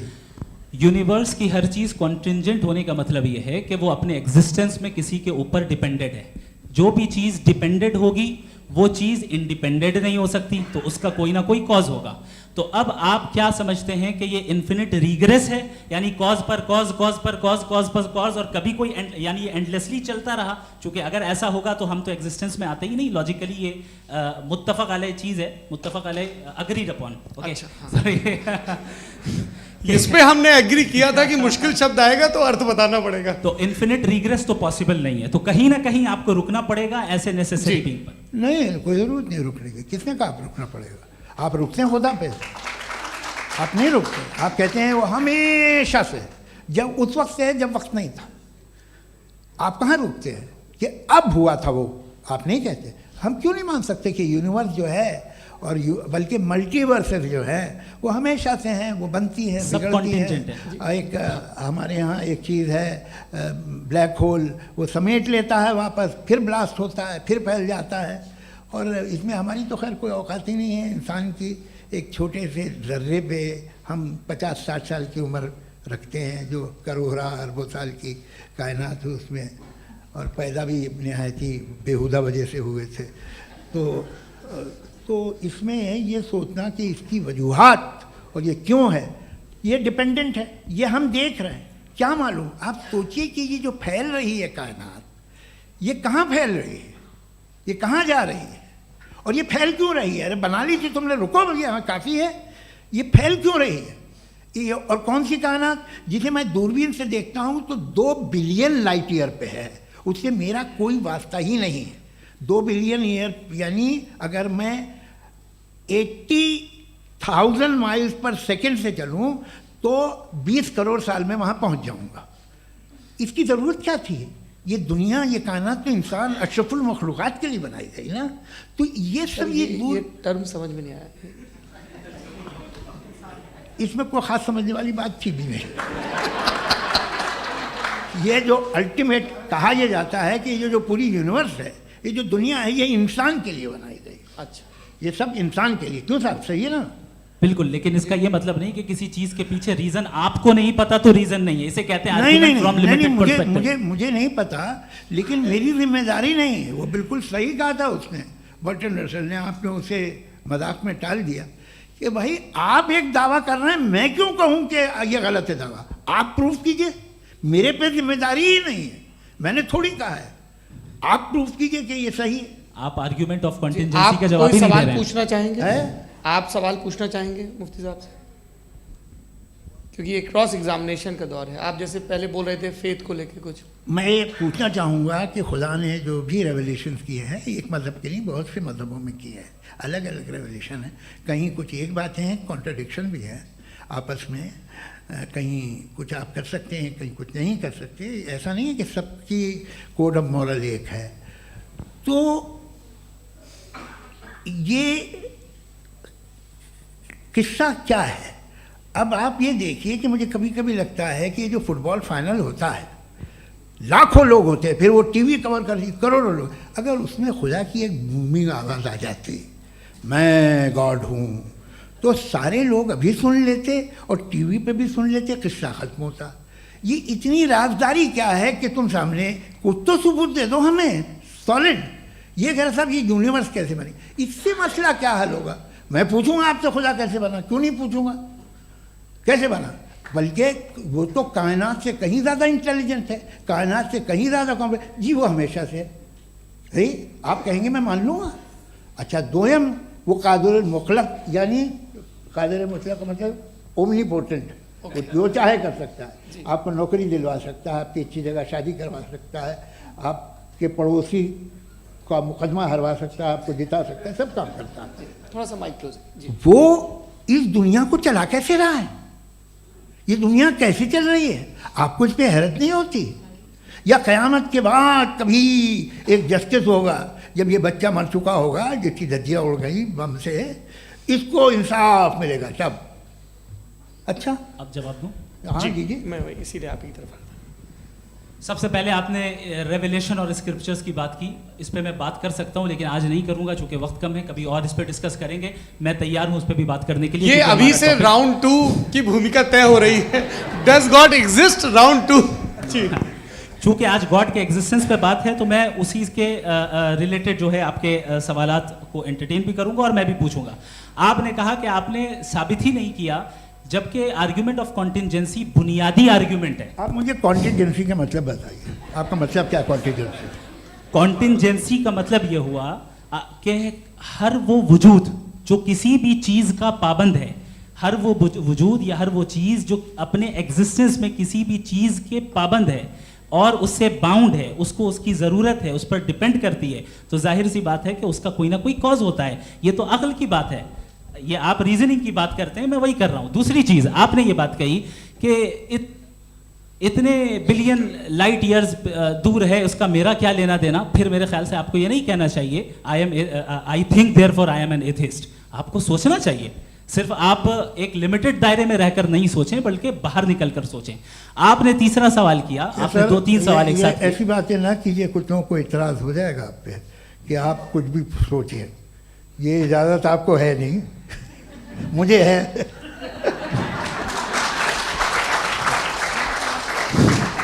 जी, आपने प्रॉब्लम ऑफ इविल के ताल्लुक से सवाल किया और बार बार आप एक लफ्ज रिपीट कर रहे हैं कि ओमनीपोटेंट गॉड है, ऑल पावरफुल गॉड है। यही तो दरअसल समझना है कि गॉड का कॉन्सेप्ट क्या है। प्रॉब्लम ऑफ इविल जो है, प्रॉब्लम ऑफ इविल दर हकीकत 2 असम्पशंस पर कायम है। अगर आप इन 2 असम्पशंस को समझ जाएं तो ये प्रॉब्लम नहीं रहेगी, आर्ग्यूमेंट आपको समझ में आ जाएगी कि ये कोलैप्स कर जाता है। पॉइंट नंबर 1, यानी जो आपका सबसे पहला फॉल्स असम्पशन है कि गॉड मर्सीफुल है, ओमनीपोटेंट है, दुनिया में जुल्म हो रहा है। लेकिन आपको ये समझना चाहिए कि हमारे वर्ल्ड व्यू के मुताबिक गॉड सिर्फ ओमनीपोटेंट और सिर्फ मर्सीफुल नहीं है, बल्कि वो ऑल वाइज भी है और वो ऑल नोइंग भी है। उसके हर काम के पीछे हिकमत और विजडम है। ये कोई जरूरी नहीं है कि वो हिकमत और विजडम आपको समझ में आए या मुझे समझ में आए।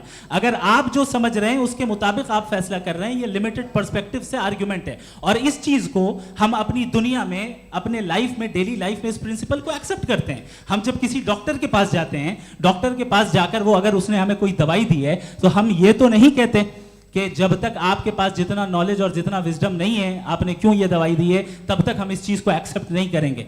नहीं कहते, हम उसकी अथॉरिटी को तस्लीम करते हैं। क्यों? क्योंकि उसकी हम जानते हैं कि वो नॉलेजेबल है, वो विजडम वाला है, हमसे ज्यादा नॉलेज और हमसे ज्यादा विजडम है। बताएं सर। नहीं, डॉक्टर में और खुदा में बड़ा डिफरेंस है। डॉक्टर पढ़ा लिखा होता है एक, तो मैं उसकी बात सुनूंगा। 2 ये नहीं, कुछ जवाब तो ये भी नहीं है सर प्लीज, भी आ आप जाइए, अगर चलिए। सब ऑडियंस से बोलने लगेंगे तो हाँ। फिर मतलब नहीं सिविलाइज्ड बहस का। मतलब आप ये कहें कि चूंकि आप डॉक्टर पे बिलीव करते हैं इसलिए खुदा पे बिलीव कीजिए, क्या ये मिसाल आपको समझाने के लिए। आर्ग्यूमेंट है, इस पे आपको एतराज नहीं है। तो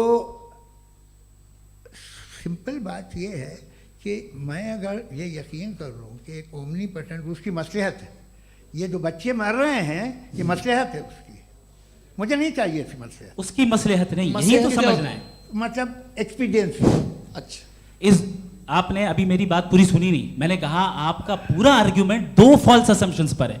एक फॉल्स असम्पशन मैंने बता दिया, दूसरा फॉल्स असम्पशन ये है कि इस दुनिया में इविल के होने का कोई गुड रीजन नहीं है, जबकि हमारे पास बाज रीजंस मौजूद हैं, हमारे पास बाज वजूहात मौजूद हैं। अगर इस दुनिया में इविल ना हो तो आप गुड को डिफाइन कैसे करेंगे? अगर जुल्म ना हो आप इंसाफ को समझेंगे कैसे? अगर तारीकी ना हो तो आप लाइट को समझेंगे कैसे? बहुत अच्छे। अभी और सुन लें, अभी और बाकी है। ये तो बात बहुत पसंद आई साहब मुझे, कि जब तक रेप ना हो तब तक औरतों की इज्जत का ख्याल आपने मेरा जवाब पूरा सुना ही नहीं। जब तक के बच्चों का कत्ल ना किया जाए तब तक आपको बच्चों की मासूमियत की इज्जत। आपने पूरा जवाब सुना ही क्या बात है, क्या आपने नुक्ता निकाला? आपने पूरा जवाब सुना ही नहीं। आप सुन लें, मेरी बात सुन लें। ये मैंने आपको एक चीज बताई। दूसरी चीज, इस दुनिया में हम आए हैं टेस्ट के लिए, हमारा टेस्ट हो रहा है और हर इंसान का अलग अलग अंदाज में टेस्ट होता है। और इस दुनिया में अगर इविल मौजूद है तो वो इविल जरिया है हमारे अंदर ह्यूमन नोबल क्वालिटीज को डेवलप करने का और अलग अलग फील्ड में प्रोग्रेस करने का। और अगर हमारे अंदर और इस दुनिया में इविल नहीं होता तो बताइए टेस्ट का मतलब क्या होता? अगर मैं अपने स्टूडेंट को एमसीक्यूज दूं और उसमें सिर्फ राइट आंसर लिख कर दे दूं और कहूं तुम्हारा टेस्ट हो गया, ये मीनिंगलेस है। इस दुनिया में अगर हम टेस्ट के लिए आए हैं तो जाहिर है गुड एंड इविल दोनों मौजूद है। बताइए। तो अगर गुड एंड इविल दोनों मौजूद है तो ये इविल भी खुदा का बनाया हुआ है। जी हाँ, खुदा का बनाया हुआ है, लेकिन अच्छा चलो अच्छी बात। जी बिल्कुल, तो बिल्कुल खुदा ने बनाया है। अभी तो ये है कि जो मेजॉरिटी है दुनिया में वो इविल है, तो ये खुदा एक्चुअली इविल के साइड पे लग रहा है मुझे। बिल्कुल भी नहीं, मैं बताता हूं। मेजॉरिटी में तो वो है। क्या बात कर रहे हैं भाई आप? मैं बहुत कोई भी जो मुंसिफ होगा, चाहे आपका अपना घर हो जिसके आप सबसे बड़े हैं, चाहे आपकी ऑर्गेनाइजेशन हो जो आप चलाते हैं, वहां पर आप इविल रखेंगे साबित करने को कि बाकी लोग शरीफ हैं। मेरी बात सुनिए। क्या ये आर्ग्यूमेंट ही गलत है? अगर कि जब तक के कोई इविल नहीं होगा तब तक के शरीफ आदमी शरीफ नहीं लगेगा। अगर एग्जामिनर गलत ऑप्शन दे रहा है तो एग्जामिनर इविल नहीं हो गया, जो गलत ऑप्शन को सेलेक्ट कर रहा है वो फेल होगा। क्रिएटर ने इविल को बनाया है लेकिन वो इविल नहीं है। अच्छा सुनिए मेरी बात, चलिए, लेट मी कंप्लीट सर। जी जी। क्रिएटर ने इविल को बनाया है टेस्ट के लिए, वो इविल नहीं है। इविल वो होगा जो उसे इख्तियार करेगा। छुरी को बनाने वाला गलत नहीं होता है, छुरी का गलत इस्तेमाल करने वाला गलत होता है। रेप को कैसे गलत इस्तेमाल करते हैं? रेप इंसान के फ्री विल का नतीजा है।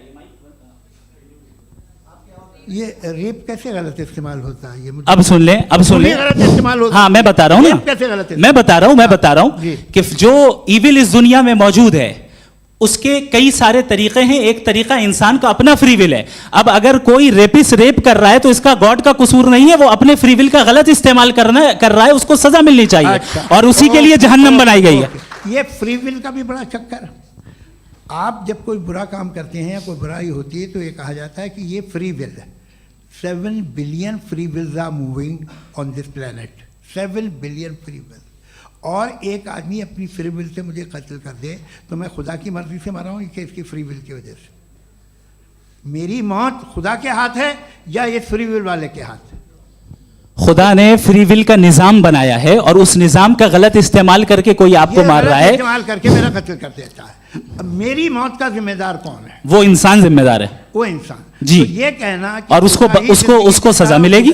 तो अब आप आगे चलिए कि ये तय करना कि अल्लाह ही या अल्लाह ने खुदा ही जिंदगी देता है, खुदा ही मौत देता है, ये गलत है।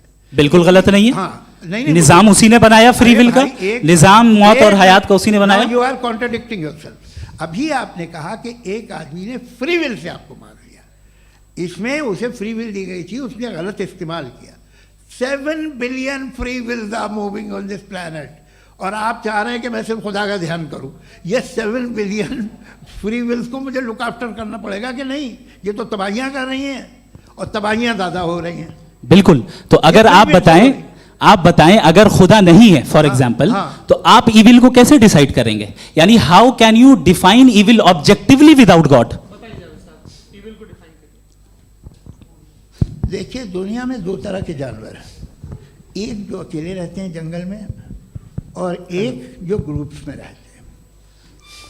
ग्रुप में जो भी रहेगा, चाहे वो आपका फाउंडेशन हो, चाहे कोई क्लब हो, चाहे कोई पॉलिटिकल पार्टी हो, चाहे कोई यूनिट हो, उसमें आपको इंटरैक्ट करने के रूल बनाने पड़ेंगे। यानी लोग तय करेंगे। लोग तय करेंगे। अगर लोगों ने ये तय किया कि किसी का रेप करना सही है, आप जस्टिफाई करेंगे? नहीं, आपका फाउंडेशन तो ये हो गया ना कि लोग ही विल डिसाइड करेंगे। नहीं।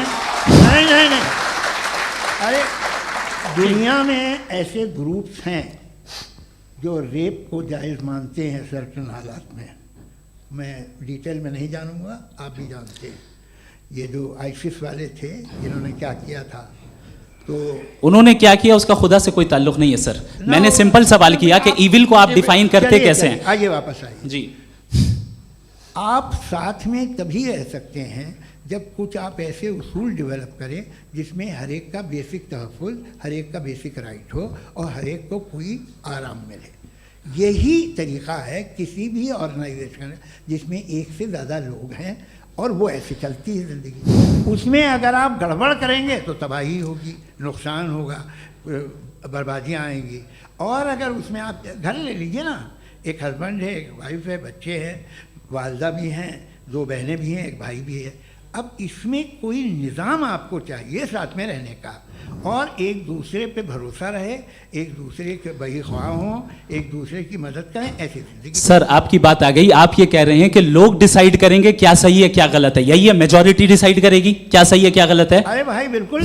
मेजॉरिटी अगर ये कहे कि नाजी जर्मनी के साथ जिस तरह मेजॉरिटी थी कि जेनोसाइड करना सही है, आप जस्टिफाई करेंगे? उस वक्त आपका ये सवाल सिर्फ उसके बाद क्लोजिंग। हाँ, उस वक्त प्लेनेट पे जो लोग थे, हाँ। उनमें कितने लोग हिटलर को सही समझते? अच्छा, प्लेनेट की मेजॉरिटी तय करेगी, सोसाइटी की नहीं। प्लेनेट की मेजॉरिटी गॉड के एग्जिस्टेंस को सही मानती है, आप क्यों नहीं मानते? ये हेलो ये क्रॉस क्वेश्चन का राउंड यहाँ पर समाप्त होता है। और ये बड़ा अच्छा है कि इस तरह से फ्रेगमेंट कर दिया गया है ताकि जो मरकरी ऊपर जा रहा है नीचे जवाब आ दे जाए। दूं। जी, प्लेनेट की ज़्यादातर मेजॉरिटी कुछ दूसरे मजहबों के खुदा को मानती है। आप उन्हें क्यों नहीं, आप तो मेजॉरिटी की बात कर रहे अच्छा, हैं। ये मैंने क्लोजिंग majority की बात- आप ये कह रहे हैं इविल और गुड को डिसाइड मेजॉरिटी करेगी, मेजॉरिटी जो कर दे वो सही हो जाएगा। अरे क्लोजिंग इसको जैसा आप ही लोगों ने तय किया है उसी फॉर्मेट को फॉलो कर लेते हैं। हाँ भाई, मैंने तो भले लोगों पे एतबार किया और तब मॉडरेशन तय किया। जी, आपके पास 5 मिनट का वक्त है, क्लोजिंग आर्ग्यूमेंट है, उसके बाद हम ऑडियंस से क्वेश्चन आंसर लेंगे जावेद साहब के क्लोजिंग आर्ग्यूमेंट के बाद। ओके, टाइम स्टार्ट्स बहुत शुक्रिया। जी। हमारा जो टॉपिक है डज गॉड एग्जिस्ट, मैं इस पे इतने एकेडमिक तैयारी करके आया था, मुझे था कि मैंने सोचा था कि कई सारे मैं आर्ग्यूमेंट्स दूंगा, लेकिन वक्त की भी किल्लत और जावेद साहब बार बार इधर उधर चले जा रहे थे तो उसको भी थोड़ा एंटरटेन करना पड़ गया। डज गॉड एग्जिस्ट पे मैं एक ही आर्ग्यूमेंट दे पाया, आर्ग्यूमेंट्स बहुत हैं और डेफिनेटिव आर्ग्यूमेंट्स हैं, और मेरे आर्ग्यूमेंट को किसी एक राउंड में भी इन्होंने एंटरटेन नहीं किया और रेफ्यूट नहीं किया, एक राउंड में भी नहीं, एक राउंड में भी नहीं। कौन सा? और ना ही अभी आपका क्लोजिंग आर्ग्यूमेंट आएगा नहीं, वो उसमें। बता देना। Argument of contingency sir. अरे मैं आपसे कई बार कह चुका हूँ कंटीजेंसी का मतलब अब मैं कैसे सर, समझाऊं प्लीज, आपको प्लीज, और आपस में, हाँ, आप और प्लीज, कितने प्लीज, आसानी से समझाऊं मैं, मुझे तो नहीं समझ में आ रहा है बस। आप अपनी argument sir, of contingency Urdu में बोल सकते हैं। हाँ, आप अपनी बात पूरी कर लें जी। आखिरी 4 मिनट। दूसरी चीज, just a minute please ma'am, can I talk? दूसरी चीज ये है कि आपने एक तो इसका जवाब नहीं दिया, दूसरा आपने गॉड के ना होने पर कोई डेफिनेटिव आर्ग्यूमेंट नहीं दिया, सिर्फ मजहब पे बात कर रहे हैं आप। मजहब तो आज हमारा टॉपिक ही नहीं था, आज तो हमारा टॉपिक हो, आप मजहब से ले लेकर आईएस तक चले गए। भाई हमारा क्या ताल्लुक है उससे? We condemn them. और उसका गॉड से क्या ताल्लुक है? अगर कोई गलत काम कर रहा है, किसी ने किसी को कत्ल किया, किसी ने किसी का रेप किया, उसको सजा मिलनी चाहिए। और आपके पास कोई भी rational strong foundation of morality नहीं है। आपने कहा कि मेजॉरिटी तय करेगी सोसाइटी की, वो सही होगा। मैंने कहा हिटलर को फिर आप सही कहेंगे, नहीं, प्लैनेट की सोसाइटी की मेजॉरिटी तय करेगी। तो प्लैनेट की मेजॉरिटी गॉड के एग्जिस्टेंस को मानती है, आप कह रहे हैं ये रिलीजियस है। तो यानी आपके पास कोई स्ट्रॉन्ग फाउंडेशन नहीं है ऑब्जेक्टिव मोरालिटी का। ऑब्जेक्टिव मोरालिटी का अगर कोई फाउंडेशन है तो वो सिर्फ गॉड है, गॉड है, गॉड है। थैंक यू जी, ये मुफ्ती शमाइल नदवी साहब का क्लोजिंग आर्ग्यूमेंट था। अब हमारे पास जी, ये बड़ा अच्छा है कि दोनों लोगों को मॉडरेटर से शिकायत भी और बोल रहे हैं भाई हमारी शाबाशी भी तो करते चलो। अब मेरी बात जी, आपके पास जावेद अख्तर साहब 5 मिनट का वक्त है, ये आपका क्लोजिंग आर्ग्यूमेंट है, टाइम रीसेट कर दें। जी देखिए, बहुत सारी बातें हैं। गॉड का डेफिनेशन दुनिया के किसी भी रिलीजन में है कि वो ओमनीपोटेंट है, ओमनीप्रेजेंट है, he is just, he is kind, he loves you and so on. मैं जब दुनिया देखता हूँ तो मुझे कोई ऐसा सुप्रीम पावर यहाँ दिखाई नहीं देती है जो इंसान की बहबूदी के लिए कुछ कर रही हो, कमज़ोर को बचा रही हो, मदद कर रही हो, जालिम को पीछे हटा रही हो। मैं नहीं देखा, तारीख़ में नहीं। एक तो अगर है और ये देख रहा है तमाशा, तो उसका होना न होना बराबर है। दोयम ये कि ये जो है, जब आप ये कहते हैं कि कायनात जिसकी कंटीजेंसी है, मैं देखिए वो लफ्ज़ इस्तेमाल किया मैं, तो ये कैसे हो सकती है भाई? और फ़ौरन आप सरेंडर कर देते हैं कि जाहिर है कि इसका बनाने वाला तो इससे 10,000 गुना ज़्यादा कॉम्प्लिकेटेड होगा। उस पर आपके होने पे कोई इतराज़ नहीं है। उसे वो टाइमलेस है, वो पहले से था, टाइम तो बहुत बाद में आया, ये सब आप मानने को तैयार है, जिसका आपके पास कोई सबूत नहीं, आपके पास कोई रीज़न नहीं है। आपकी तारीख क्या है मज़हबों की, बिलीफ की, जो खुदाओं का बिलीफ है, ये कॉन्स्टेंटली गलत साबित होता रहा है। मतलब आप कहें कि अरिस्टोटल के ज़माने में तो सब जाहिल थे, वो भी इतने ही यकीन से खुदा पे यकीन रखते थे, जो अब नहीं रहा, ये भी नहीं रहेगा, आप लिख लीजिए। और इसके आसार आपको दुनिया में दिखाई देना शुरू हो चुके हैं। ये बहस क्या आज से 100 साल पहले इस तरह हो सकती थी? यहाँ तक तो आपको हम ले आए हैं। तो सर अरे इनको मदद की ज़रूरत नहीं भाई, ये सेल्फ सफिशिएंट आदमी है, आप क्यों इनकी मदद कर रहे हैं? Sir please. तो ये जो है तमाम बातें अपनी जगह हैं। ये एक पैकेज है। आप अकेले, कोई आदमी ऐसा नहीं जो सिर्फ गॉड को मानता हो, उसके साथ बहुत पैराफर्नेलिया आता है, अलग अलग पैराफर्नेलियाज आते हैं। They have always created chaos in the society. मैं तो आपको सीधा ऑफर देता हूँ कि दुनिया में 10 इम्पॉर्टेंट बिलीव्स हैं। आप 1 मानते हैं, 9 नहीं मानते, 9 में आप एथियस्ट हैं, 9 को आप बिल्कुल रीजनेबली मेरी तरह देखते हैं। तो 90 मजहबी आदमी भी 90% एथियस्ट है, वो दूसरे खुदा नहीं मानता, एक खुदा मानता है अपना वाला, बाकियों को कहता है गलत है।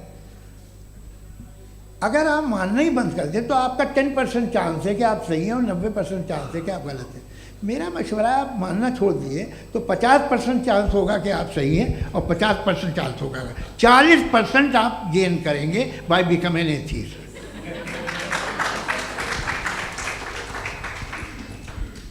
ये एक फरसूदा ख्याल है, ये ख़त्म हो रहा है। हो सकता है मेरी ज़िंदगी में ना हो, लेकिन ये हो जाएगा। जो बातें ये इनको आप मेटाफिज़िकल ये वो ऐसे रिस्पेक्टेबल टर्म दे दिए, ये तो उन लोग के हैं जिन्हें ना फिज़िक्स मालूम थी ना मेटा मालूम था, ये उन्होंने आपको दिए हैं। जी बहुत शुक्रिया आप दोनों लोगों का। और अब इस बातचीत का आखिरी राउंड शुरू होगा, डज गॉड एग्जिस्ट की ये बहस मुफ्ती शमाइल नदवी और जावेद अख्तर साहब के बीच। आप लोग अपने अपने हाथ ऊपर करेंगे, मैं यहाँ से तय करूँगा। और माइक हमारे पास है क्या? एक ही माइक है ऑडियंस के लिए? 2 माइक है, एक इस तरफ एक इस तरफ, ठीक है। तो जी सबसे पहले हमारी सहयोगी हैं मारिया शकील जी, पूछिए सवाल।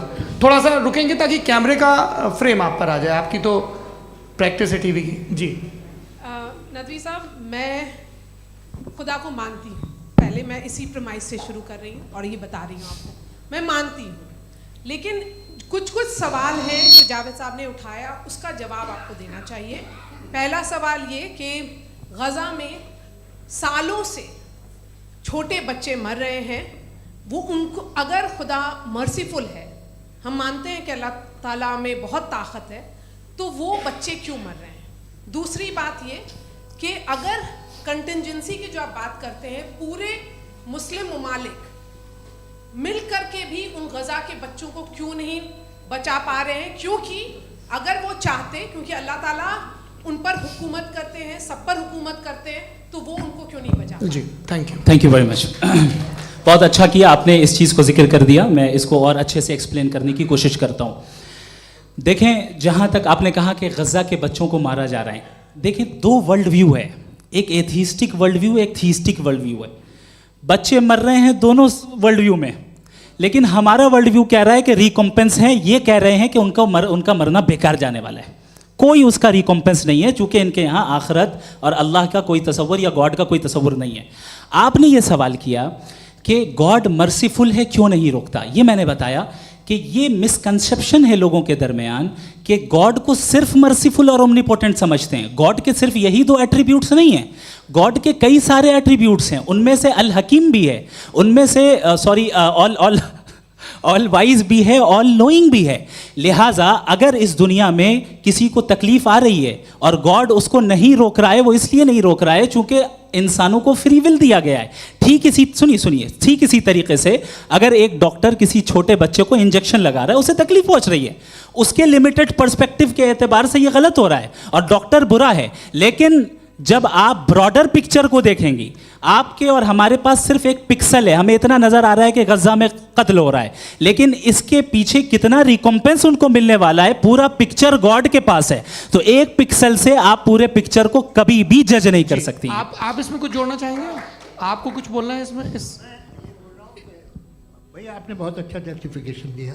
या आप वो जो वहाँ के प्राइम मिनिस्टर इजराइल के उन्हें भेजिए, वो बहुत खुश होंगे। आप जस्टिफिकेशन दे देना कि अगर गॉड नहीं है तो बच्चे क्यों मर रहे हैं, आप बताएं। जी, वो ये सवाल पूछ रहे हैं कि अगर आप ईश्वर का अस्तित्व नहीं मानते हैं तो उन बच्चों की मौत को आप कैसे इंटरप्रेट करते हैं?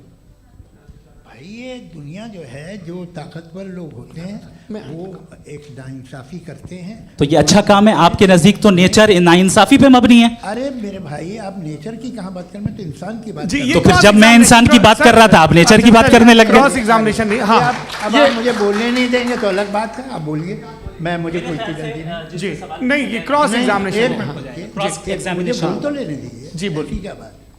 बात ये है कि ह्यूमन सोसाइटी तभी साथ में रह सकती है जब वो मोहब्बत से, एकता से, एक दूसरे के एहतराम करके रहे। इसके अलावा पॉसिबल नहीं है, अकेले तो इंसान रह ही नहीं सकता।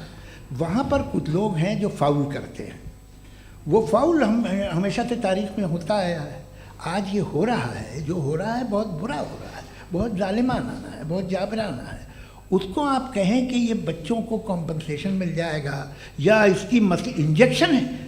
इंजेक्शन तो हेल्थ के लिए दिया जाता है। आप ये कह रहे हैं कि ये बच्चों की जो धज्जियां उड़ रही हैं ये इंजेक्शन है, ये विटामिन टेस्ट का। है, ये टेस्ट है, और उस टेस्ट में अगले उनको ऐसा रिकॉम्पेंस मिलेगा जो आपके तस्वुर के बाहर है। ये आप 3 बरस के बच्चे को बारूद से उड़ा के टेस्ट ले रहे हैं। वाह, वो नहीं ले रहा है, खुदा नहीं उड़ा रहा है, इजराइल उड़ा रहा है। जी, ये तो उसको कंडम अगला करें। सवाल लेते हैं। अगला सवाल लेते हैं प्रोफेसर पुरुषोत्तम अग्रवाल। मुफ्ती साहब, एक निवेदन आपसे है कि कम से कम थोड़ा सा माइक क्लोज एक रखिए। रिलीजियस और फिलोसफिकल कर रहे मैम प्लीज।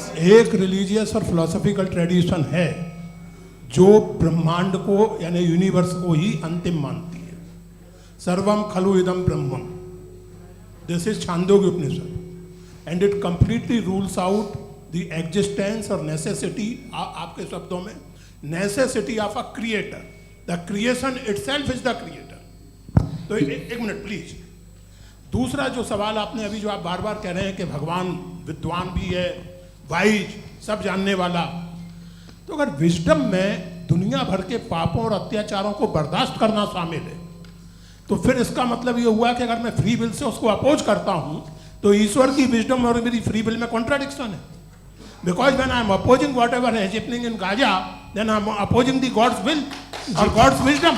जवाब लेते हैं क्योंकि तो गॉड की विजडम में, एक मिनट सर प्लीज सर, ये एक जुमला, गॉड की विजडम है कि गाजा में जो कुछ हो रहा है वो हो रहा है, मैं उसको अपोज कर रहा हूं, तो मैं गॉड की विजडम के खिलाफ जा रहा हूं। एक सवाल।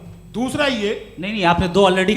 सर आप और सवाल कर लें, लेकिन मुझे 2 जवाब दे सर, दें। सर, पहले आपने ये कहा, सर, सुनिए मेरी बात सुनिए। भाई इजराइल के गॉड के मुताबिक तुम्हारा ठीक हो रहा है ना? नहीं हो रहा है, ठीक नहीं हो रहा है, मैं बता रहा हूँ क्या हो रहा है। आप तशरीफ रखें, मैं बता रहा हूँ क्या हो रहा है। Let me complete please. एक सेकंड गाइस, एक सेकंड। ये देखिए, ऐसा है कि ये सब बड़ा आपस में विचार विमर्श के बाद ये तय हुआ था कि कुछ नियम बना लिए जाएं ताकि एक टाइम बाउंड बातचीत चले। और भाई साहब, आप बड़ा ज़रूरी काम कर रहे हैं, लेकिन कैमरे के फ्रेम में आके उस काम को गड़बड़ कर दे रहे हैं। ठीक है गुरु, अब मेरे को कहीं का गुस्सा कहीं निकालना था, सॉरी। नहीं, कोई गुस्सा नहीं है जी। तो प्रोफेसर ने सवाल पूछे, आप उनके जवाब दें, और थोड़ा ये सब लोग थोड़ा ख्याल रखें भाई, सवाल संक्षिप्त रखें जी। आपने 2 सवाल किया। सबसे पहला ये कहा कि हमारे पास ये कॉन्सेप्ट है कि ये यूनिवर्स खुद नेसेसरी बीइंग है, creation itself is the creator. How irrational is this कि मैं एग्जिस्ट करूंगा बाद में, लेकिन अभी एग्जिस्ट कर भी रहा हूं, यानी एक ही टाइम में एग्जिस्ट भी कर रहे हैं, नहीं भी कर रहे हैं। This is not true.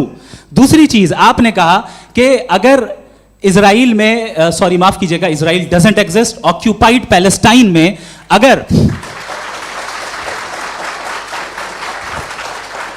अगर ऑक्यूपाइड पैलेस्टाइन में बच्चों को मारा जा रहा है फ्री विल की वजह से और गॉड नहीं रोक रहा, ये कॉन्ट्रडिक्शन है। ये बताइए कि एक एग्जाम में एक बच्चा गलत आंसर लिख रहा है, सुनिए, एग्जामिनर चाहे तो रोक सकता है, क्यों नहीं रोक रहा है?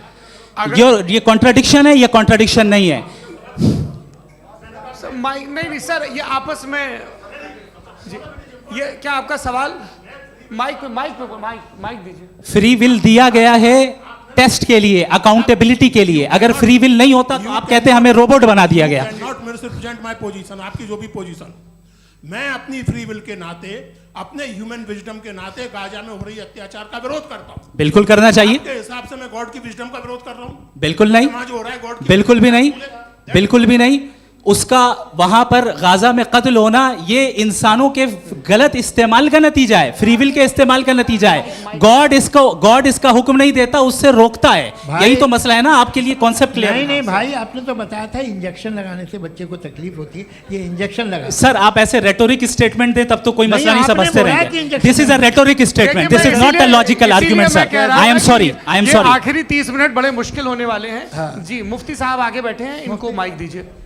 हाँ तरुण, माइक आप अपने पास रखिए, आपको कैमरे का फ्रेम पता है। जी सबसे पहले दोनों को मुबारकबाद। एक सर अपना आप नाम बता दें। मेरा आप अमेरिका में शिकागो में रहते हैं, इतना मुझे याद है। बताया आपको, यासिर नदीम अलवाजदी मेरा नाम है। जावेद सर आपसे एक क्वेश्चन है इन्फिनिट रिग्रेस के ताल्लुक से। एक हाइपोथेटिकल सिनेरियो है, मसलन अगर आप सर माइक थोड़ा सा प्लीज क्लोज रखिए। ओके। जी अगर आप शायर इसलिए हैं कि आपके कोई उस्ताद शायर थे, और वो इसलिए शायर थे कि उनके कोई उस्ताद शायर थे, और इसी तरीके से हम माजी में पीछे चलते चलते चले जाएं और कहीं ना रुके, तो माफ कीजिएगा आप कभी शायर नहीं हो सकते। लेकिन आप शायर हैं, आपका शायर एग्जिस्ट करता है, इसका मतलब ये है कि आप कहीं ना कहीं रुके हैं। तो मेरा सवाल ये है कि क्या आप इन्फिनिट रिग्रेस ऑफ कॉजेस को लॉजिकल फैलेसी मानते हैं या नहीं मानते? हाँ या ना? मैं इन्हें लॉजिकल फैलेसी नहीं मानता हूँ, लेकिन मेरा प्रॉब्लम यह है कि जब मैं नहीं मानता हूँ तो I will continue with this logic जो फैलेसी नहीं हो। आप एक जगह रुक जाते हैं जाके, आप कहते हैं ये गेंद कैसे बनी, ये जजीरा कैसे बना, ये समंदर कैसे बना, ये ज़मीन कैसे बनी, और अचानक गॉड पे जाके आपको ब्रेक लग जाता है। एक बार आप सवाल नहीं करते कि भाई इनको बनाने वाला तो इनसे भी कॉम्प्लिकेटेड होगा, वो कैसे बना, उसके बारे में आपने इत्मीनान कर लिया, वो हमेशा से है। तो अगर आप उसे हमेशा से मानते हैं तो फिर ये मान लीजिए कि कायनात हमेशा से है, क्या तकलीफ? फिर हम वजूद में नहीं आते जी है? हम मौजूद नहीं। अच्छा सर क्यों नहीं हो मैं सकते? बताऊंगा प्लीज प्लीज। जैसे मैंने मिसाल दी आपके शेर की, आपका शेर कभी वजूद में ना आता अगर शायर इसी तरह चलते रहते हमेशा। जी माइक मेरे ख्याल से एक सेकंड, इन्फिनिट रिग्रेस का कॉन्सेप्ट क्लियर नहीं हो पाया। ऐसा रहने दें, लेट्स मूव ऑन सर। ठीक है। हाँ थोड़ा सा मॉडरेटर का भी ख्याल रखें। नहीं आपने तो रखा है, आपने रखा है। यहाँ पे गौहर रजा साहब हैं, वो भी एक सवाल पूछना चाहते हैं। माइक नीचे से ऑन कर दिए नीचे। पहले तो ये कह दूं कि मैं उन बच्चों से शर्मिंदा हूं जिनको गज़ा में कत्ल किया गया, क्योंकि हमारे होते हुए कत्ल किया गया। लेकिन उससे ज़्यादा शर्मिंदगी इस बात से हुई कि मुझे लगा कि मुफ्ती साहब उसको जस्टिफाई कर रहे हैं। बिल्कुल भी नहीं, आप बहुत ही गलत। मुझे लगा मैं गलत हो सकता हूं। बिल्कुल गलत मैं है। सवाल पूछ रहा हूं, सवाल मैं देखिए, सवाल अगर पूछ रहा हूं। एक मैं जावेद भाई से डिसएग्री करता हूं। एक सेकंड देखिए, अगर देखिए ऐसा एक सेकंड आप सर वेट अरे आप कुछ मेरे पहले मुझे अपनी बात कह लेने दीजिए। अगर ऑडियंस तय करेगी तो फिर मॉडरेटर का मतलब नहीं। मेरा आप सबसे ये कहना है, ये बहस दो लोगों के बीच में है, एक तरफ मुफ्ती साहब, एक तरफ जावेद साहब। पिछले 1.5 घंटे से ये लोग अपने अपने तर्क रख रहे हैं। आपकी इनसे इत्तेफाकी हो सकती है, ना इत्तेफाकी हो सकती है। मेरे उस्ताद मुझे सिखा गए हैं कि मुखामुखम में असहमति की गुंजाइश बची रहनी चाहिए।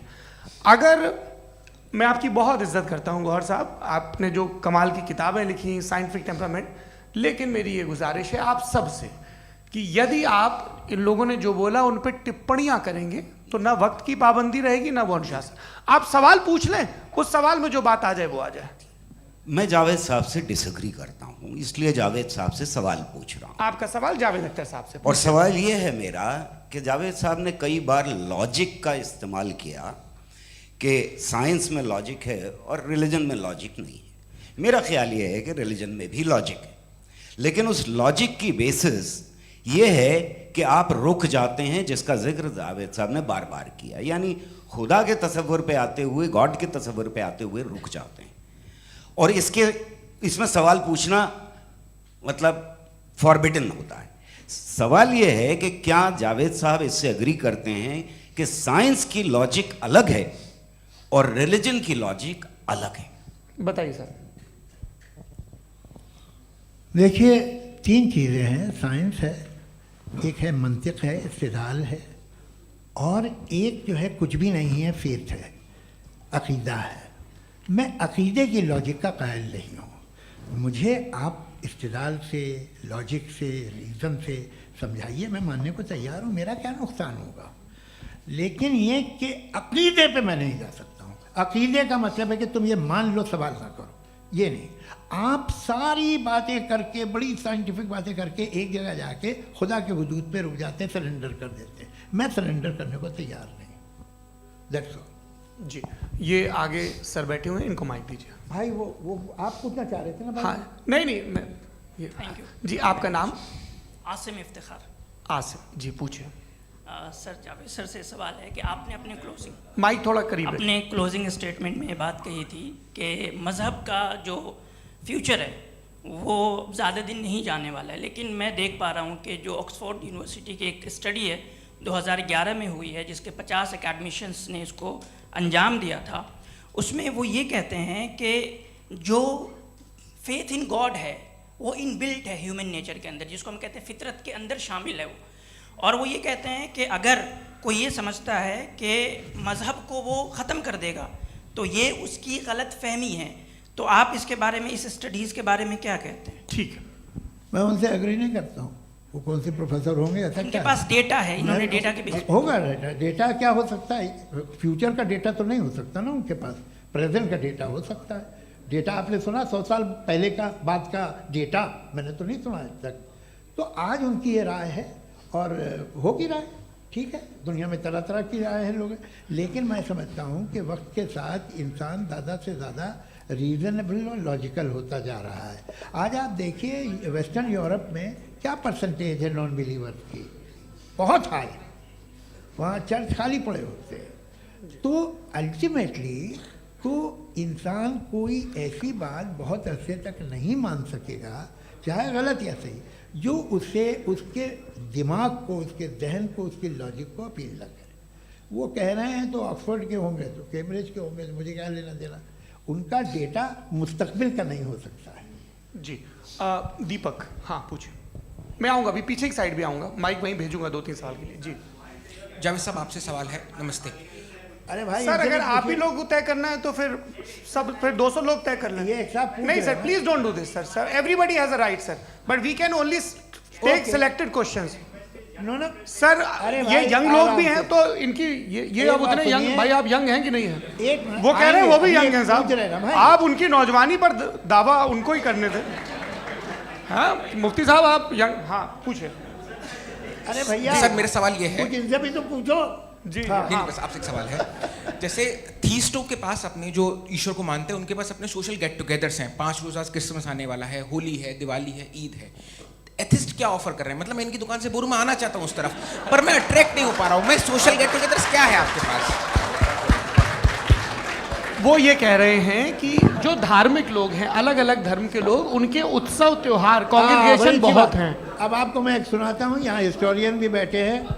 मृदुला जी, आप बताइएगा सही है क्या? ये एक कॉन्स्टेंटाइन, एक ग्रीक रोमन बादशाह था जो क्रिश्चियनिटी आने के 400 साल बाद उसने डिसाइड किया कि मैं क्रिश्चियन हो जाऊंगा, मेरी पूरी स्टेट कैंसिल हो जाएगी। उस ज़माने में ऐसे ही होता था, राजा जो धर्म इख्तियार करता था वो जनता भी कर लेती थी। इसलिए कि वो हो गया था बैंकक्रप्ट, और उसे जो मेडिटेरियन कोस्ट के रिच क्रिश्चियन वो थे मर्चेंट, उससे पैसा चाहिए था। तो उसने कहा यार क्रिश्चियन हो जाओ। तो उसने अपने वजीर से कहा कि भाई ये हिस्ट्री है कि अब हम लोग क्रिश्चियन हो जाते हैं। कहते सर हो जाएंगे, कोई प्रॉब्लम नहीं है, लेकिन एक प्रॉब्लम ये है कि 17 दिसंबर से 25 दिसंबर तक जो पेगन फेस्टिवल होता, जो पेगन जो फेस्टिवल होता है वो बंद हो जाएगा, इसलिए कि हम क्रिश्चियन हो गए तो होगा नहीं। तो वो बच्चों को बहुत बुरा लगेगा, पब्लिक को बहुत इन्जॉय करते हैं, ख़ासतौर से 25 को मेन डे। उसने कहा हाँ ये तो सही कह रहे हो, ये जीसस क्राइस्ट की पैदाइश कब थी? कहते साहब वो अप्रैल में थी। नहीं, कट करो, वो 25 दिसंबर को है। यह हकीकत है, और 400 साल बाद क्रिश्चियनिटी के अप्रैल से दिसंबर ले आए, और इसलिए कि यहाँ पेगन फेस्टिवल होता था। अब मनाते हैं आप आराम से। ये जो सारे फेस्टिवल हैं ये रिलीजन से, हर एक को एक इंटरटेनमेंट डिपार्टमेंट चाहिए होता है अपनी कंपनी चलाने के लिए। तो ये रिलीजन ने, ये सेकुलर त्यौहार थे जिन्हें रिलीजन्स ने ले लिया है। ये मौसम के थे, फसलों के थे, किसानों के थे, उसको आपने लेके रिलीजियस रंग दे दिया। ये कोई रिलीजन से थोड़ी आए हैं आप। अच्छा हमें देखिए, हम तो मुल्द हैं, हम ईद मनाते हैं, हम दिवाली मनाते हैं, हम होली मनाते हैं, हम क्रिसमस मनाते हैं। बम्बई की फिल्म इंडस्ट्री की सबसे बड़ी होली हमारे घर में होती है, सबसे बड़ी ईद हमारे घर में होती है। वो हमारे सोशल वो है, हमारे हेरिटेज है। ऐसा थोड़ी है कि we will throw the baby along with the water. ये तो अच्छी चीज़ है, इन्हें रखो, जो बेकार है फेंक दो। जी हाँ। हेलो जी, मेरा सवाल नादवी जी से है। जैसा कि आपने बोला कि गॉड टाइम के भी परे हैं और गॉड इतनी कॉम्प्लेक्स चीज़ है कि उसे ह्यूमन माइंड समझ नहीं सकता, और गॉड ने अर्थ पे फ्री विल भी दे दी है, तो आप अपना वक्त ज़ाया क्यों कर रहे हैं गॉड के बारे में बात करके? अपन को तो बात करनी चाहिए कि सोसाइटी को बेहतर कैसे करें। जी, मैं गॉड वही बताता है सोसाइटी को कैसे बेहतर करे। अभी मैं आपका जवाब देता हूँ। आपने कहा कि टाइम पे वो एग्जिस्ट नहीं करता, सो मेरा सवाल ये है कि जैसा आपने बोला कि गॉड बहुत ही कॉम्प्लेक्स चीज़ है। मैंने और कहा ही नहीं कि कॉम्प्लेक्स है, तो आपके अल्फाज हैं। कॉम्प्लेक्स का लफ्ज गॉड के लिए सुइटेबल नहीं है। क्यों? क्योंकि कॉम्प्लेक्स वो चीज़ें होती हैं जो ऑब्जेक्ट हो। God is not an object जिसको आप इंस्ट्रूमेंट के जरिए लेबोरेटरी में जाके टेस्ट करें, oh it's very complex. No, वो कोई कार का इंजन नहीं है। मेरा वो फिलोसॉफिकली नेसेसरी बीइंग ऐसी बीइंग है जो सिंपल बीइंग है। हाँ, आप उसको मुकम्मल तौर पे उसकी तमाम हिकमतों को जान ले और हर चीज़ को जान ले, ये पॉसिबल नहीं है, क्योंकि वो ऑल वाइज है, आप ऑल वाइज नहीं है, और वो खुदा है, वो आपको सारी चीज़ें बता दे, ये ज़रूरी नहीं। मेरा सवाल ये नहीं था। मेरा सवाल ये था कि जब गॉड इतना परे है इस दुनिया से कि उसने अर्थ पे फ्री विल भी दी है, हम सब ह्यूमंस की फ्री विल है, और जो सोसाइटी में हो रहा है वो अपन लोग डिसाइड करेंगे, तो अपन लोग डिसाइड नहीं करेंगे ना, अपन लोग डिसाइड नहीं करेंगे। गॉड जो है, गॉड ने वो उसकी जात, उसकी एग्जिस्टेंस टाइम एंड स्पेस से परे है, लेकिन वो हमारा टेस्ट ले रहा है और उसी गॉड ने हमें बताया कि तुम्हें क्या करना है क्या नहीं करना है, तो जाहिर है उस गॉड की बात सुनेंगे ना हम। जी, वो पीछे एक चश्मा लगाए जो मैम खड़ी हैं, उनको दीजिए। हाँ आप जी जी बिल्कुल आएंगे। देखिए मैं कोशिश कर रहा हूँ सब तरफ जाने की। हाँ उनको दीजिए माइक। जी, हेलो सर, मैं ओमनी प्रेजेंट नहीं हूँ, टाइम पाबंद हूँ, और जहाँ तक कोशिश कर सकता हूँ करूँगा। जी, अपना नाम बताइए। मेरा नाम उर्सुला है, मैं दिल्ली यूनिवर्सिटी की एक स्टूडेंट हूँ और मैं स्टूडेंट फेडरेशन ऑफ इंडिया से हूँ।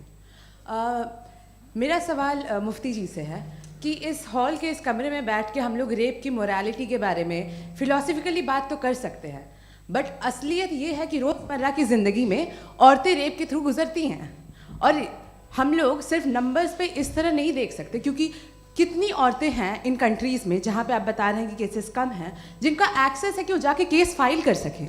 कितनी औरतें हैं जो जिनको काम करने की आज़ादी है उन कंट्रीज़ में। यूरोप में ये आज़ादी आ गई, यूरोप में ये रूल्स आ गए, तो हम आज उसके बारे में बात कर पा रहे हैं। जी, जवाब।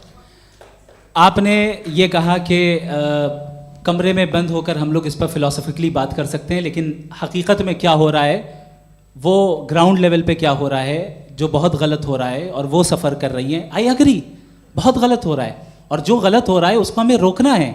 और क्यों रोकना है, वो गलत क्यों है, हमारे पास इसका ऑब्जेक्टिव फाउंडेशन है, इनके पास उसका ऑब्जेक्टिव फाउंडेशन नहीं है। मैं ये कहना चाह रहा हूँ कि जहाँ पे भी जुल्म हो रहा है, जहाँ पे भी औरत पे जुल्म हो रहा है, या उसकी इज्जत लूटी जा रही है, या उसे तकलीफ पहुँचाई जा रही है, और सिर्फ औरत नहीं, किसी इंसान के ऊपर भी जुल्म हो रहा है, तो उसके खिलाफ खड़ा होना, ये मॉरलिटी हमारे पास गॉड के पास से आई है। वरना जावेद साहब तो कह रहे हैं कि जो है मेजॉरिटी डिसाइड करेगी, तो मेजॉरिटी तो कभी भी बदल सकती है। क्या आप ये थोड़ी सी आपको गलतफहमी है। मैं अगर मेरे जुमले से ये मदना निकला या मैंने कहा, तो ये जुमला मैं वापस लेता हूँ। ये मेरा मतलब ही नहीं था कि मेजॉरिटी डिसाइड करेगी। मेजॉरिटी डिसाइड करे तो दुनिया में बड़ी, वैसे आपने कहा था ये जुमला। अच्छा हो सकता है, मैं मान रहा हूँ, बाद में रिकैप कर लेंगे। अरे एक सेकंड, मैं अपनी एक्सप्लेनेशन देता हूँ।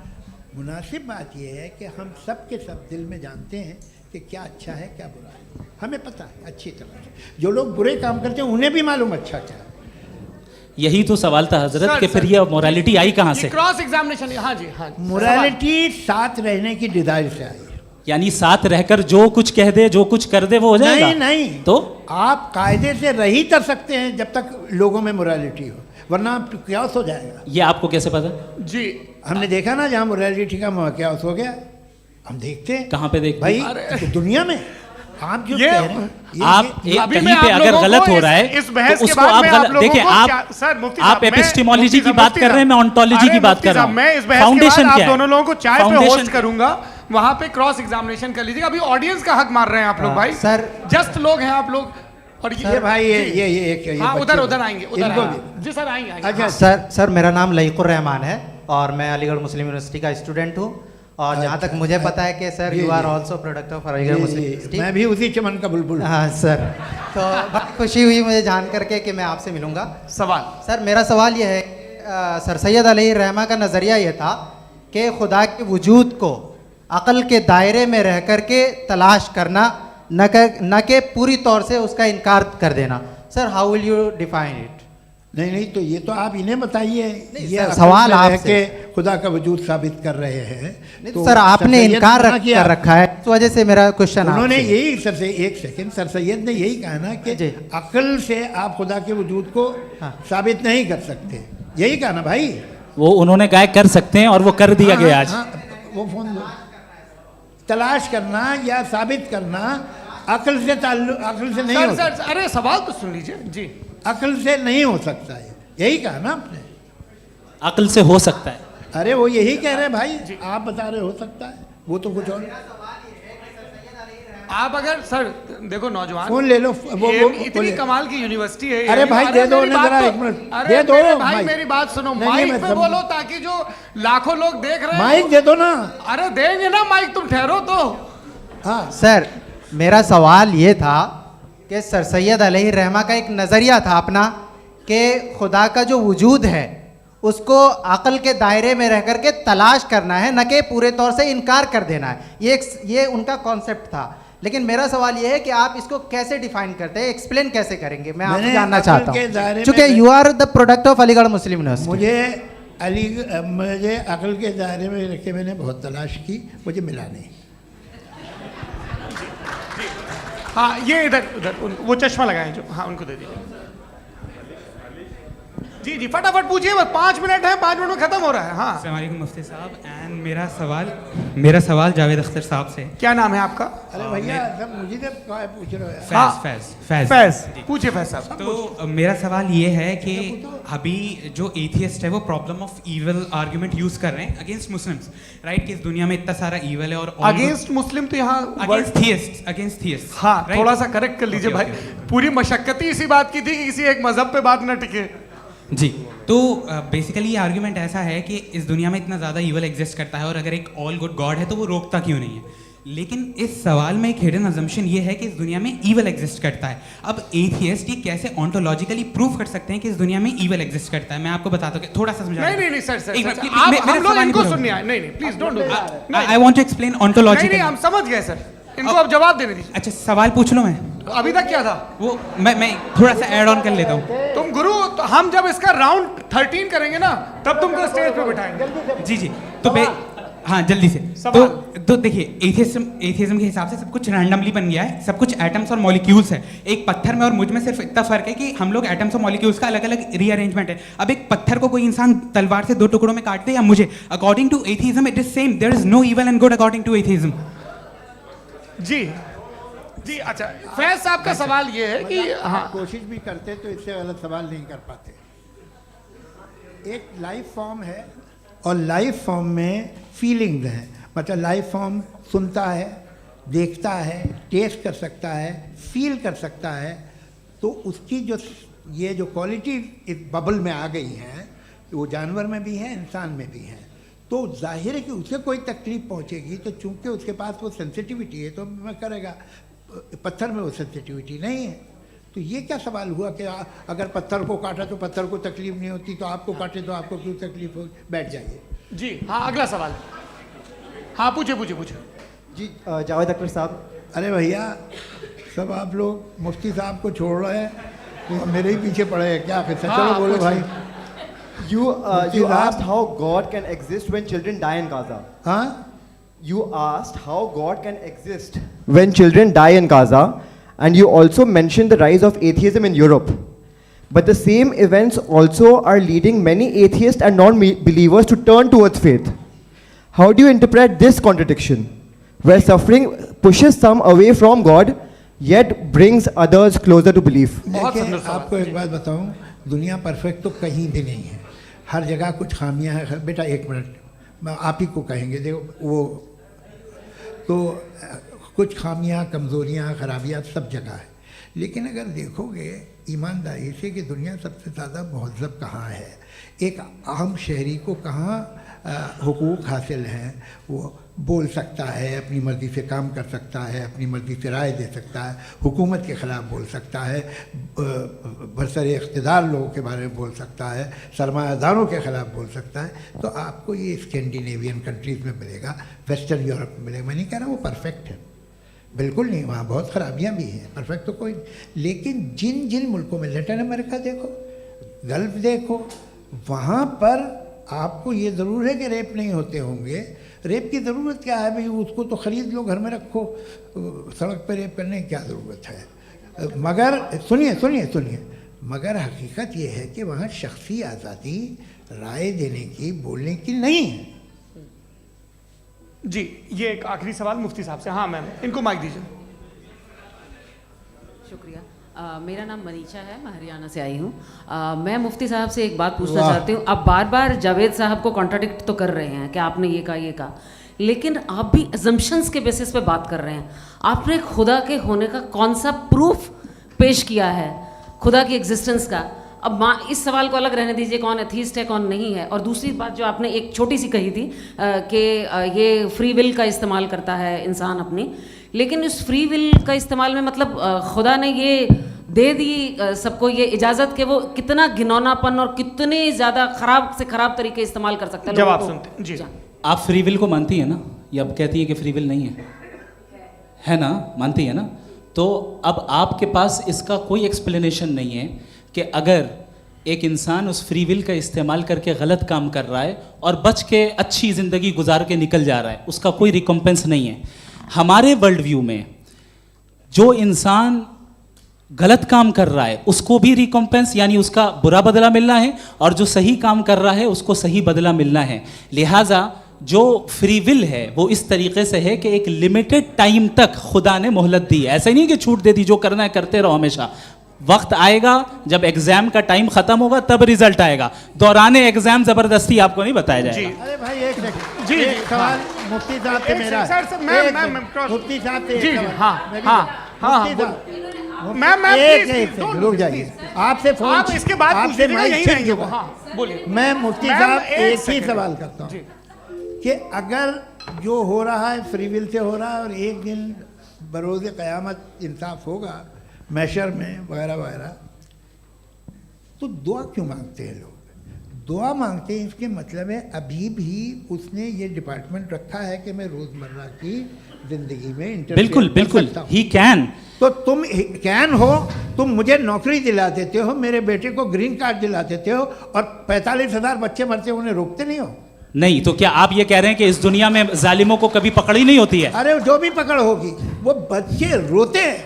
बिल्कुल, देखिए मैंने अपने ओपनिंग स्टेटमेंट में यही कहा था कि जनाब जावेद साहब सिर्फ इमोशनल आर्गुमेंट देंगे। This is an emotional argument. ये छोटे मोटे इसके पीछे का रीजन मैंने बताया क्या है, देखिए मैं इसके पीछे का रीजन क्या है मैंने बताया। मंच से आप लोगों को सज्जनों इसलिए कह रहा हूं ताकि थोड़ा सा आपके